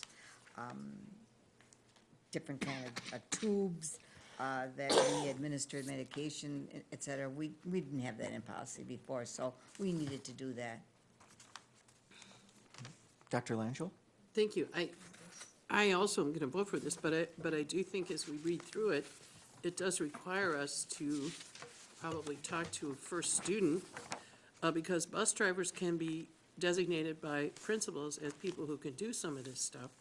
But we also say in like 3D and, what is it, 5B or something, that these people, if so designated, and if they accept it, and of course, they can reject it, but if a bus driver accepts the responsibility as a designee, he or she must go through an approved training course from That's the right. Department of Public Instruction, and that's gotta be not an easy course.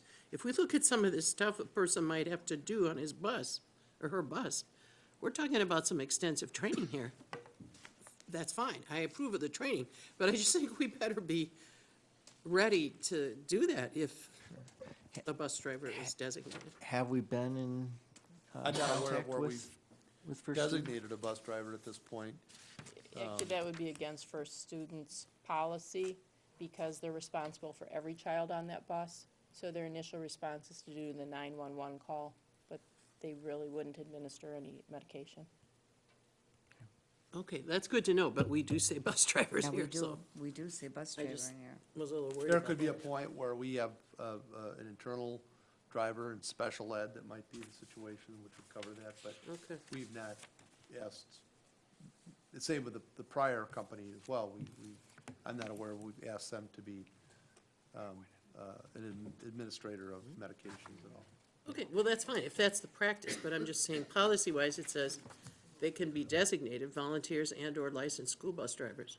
So if we don't do it, that's fine, but it says you can, so just wondered. Okay. Further discussion?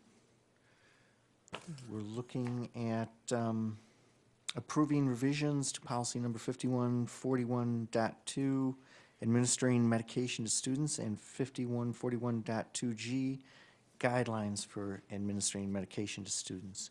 Sue, please take the vote. Barbara Brezink. Aye. William Baumgart. Aye. Patrick McCaffrey. Aye. Karen Meinacek. Aye. Kurt O'Brien. Aye. Ellen Langell. Aye. Steve Edlin. Aye. Tricia Madden. Aye. Joseph Como. Aye. Passes 9-0. Ms. Madden? That completes my report, Mr. President. The next policy meeting is December 16th at 6 p.m. Thank you.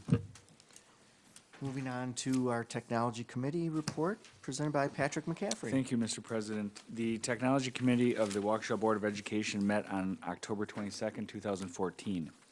There were no action items, 2 information items, and 1 discussion item. We received an update on the Waukesha One initiative. Wave 3 rollout was completed in September and included South, West, Horning, Whittier, Summit View, Banting, and Prairie. It was by far our largest rollout to date. Wave 4 rollout is scheduled for January 2015, and Wave 5 rollout, which is the last scheduled rollout, is scheduled for fall of 2015.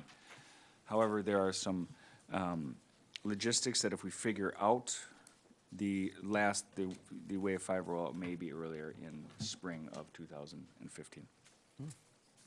We also received an update on Infinite Campus, which is our SIS system, or Student Information System. The system, Infinite Campus, is up and running within the district. A decision was made to move the hosting from Infinite Campus servers to our own servers. It gave us a little bit of flexibility and increased the ability of our tech department to actually diagnose issues and solve them rapidly. The startup went well. As of our committee meetings, 65% of families have set up accounts. The food service was added to the system as well, and low balance reminders are automatically now sent out via email and soon will be texted as well. We also invited 2 Waukesha Police Department detectives in to discuss cybersecurity. We discussed trends in student apps, what to watch for, what to do to head off some trouble. There's a lot of apps out there that I'm not familiar with, that the police detectives had mentioned that I had never heard of, that the children are using. We also discussed various apps that the police have seen on a regular basis and the concerns surrounding those apps. The police, we deal with just the students, but the detectives deal with, a greater range of age groups, so they can actually advise us on upcoming trends, on apps that have not, that certain people are using that we definitely want to keep out of our iPads. The tech department has instituted regular conversations with the Waukesha Police Department, and this, as of now, has resulted in a banned app list that, if everybody's been watching their email, was recently instituted, and there's a list of about 6 or 7 apps on there that we will be wiping from the iPads, the district iPads. The emails were sent out to the students and the parents this week, and we'll be wiping those apps if their students have not removed them Thursday. It will start, so. Dr. Langell? Thank you, Mr. McCaffrey, and I appreciate the opportunity to have them come in and really respect those 2 gentlemen. Yep. But I just wanted to maybe dovetail a bit on what you suggested, because this, I think it came out that night, and both of the detectives said it, but I think it should be clarified for anybody watching, that this is a different issue than looking at what's in a book. Because what they said is, this isn't censorship as far as what a student might or might not want to read on a prurient basis or otherwise controversial basis. This is a matter often of life and death with these students who visit these apps and are then subject to perhaps predators, to dangerous behavior and so forth. And so both of the detectives said, I think very clearly that night, this is an issue of safety for your students. It isn't the other. So I thought they were very clear, and I think that's really helpful. Mrs. Brusink? Mr. McCaffrey, are you aware there wasn't an executive summary in our packet? No, I was not aware of that. Oh, I did not have an executive summary. I didn't for technology either. So I kept apologize. looking and thought maybe I misplaced it, and I'm driving myself crazy looking for it. It must have been an oversight on the. Yeah, what color is it? It's green. Yeah, no, there was nothing. I would like to thank all the board members that did attend the meeting. It was a close to a treat full board meeting. to have that many I think we had the full participants board. in the meeting. We usually don't get a lot of board members that pop by in our meetings. So thank you for everybody that joined us in the discussion. That concludes my report. Okay, thank you, Mr. McCaffrey.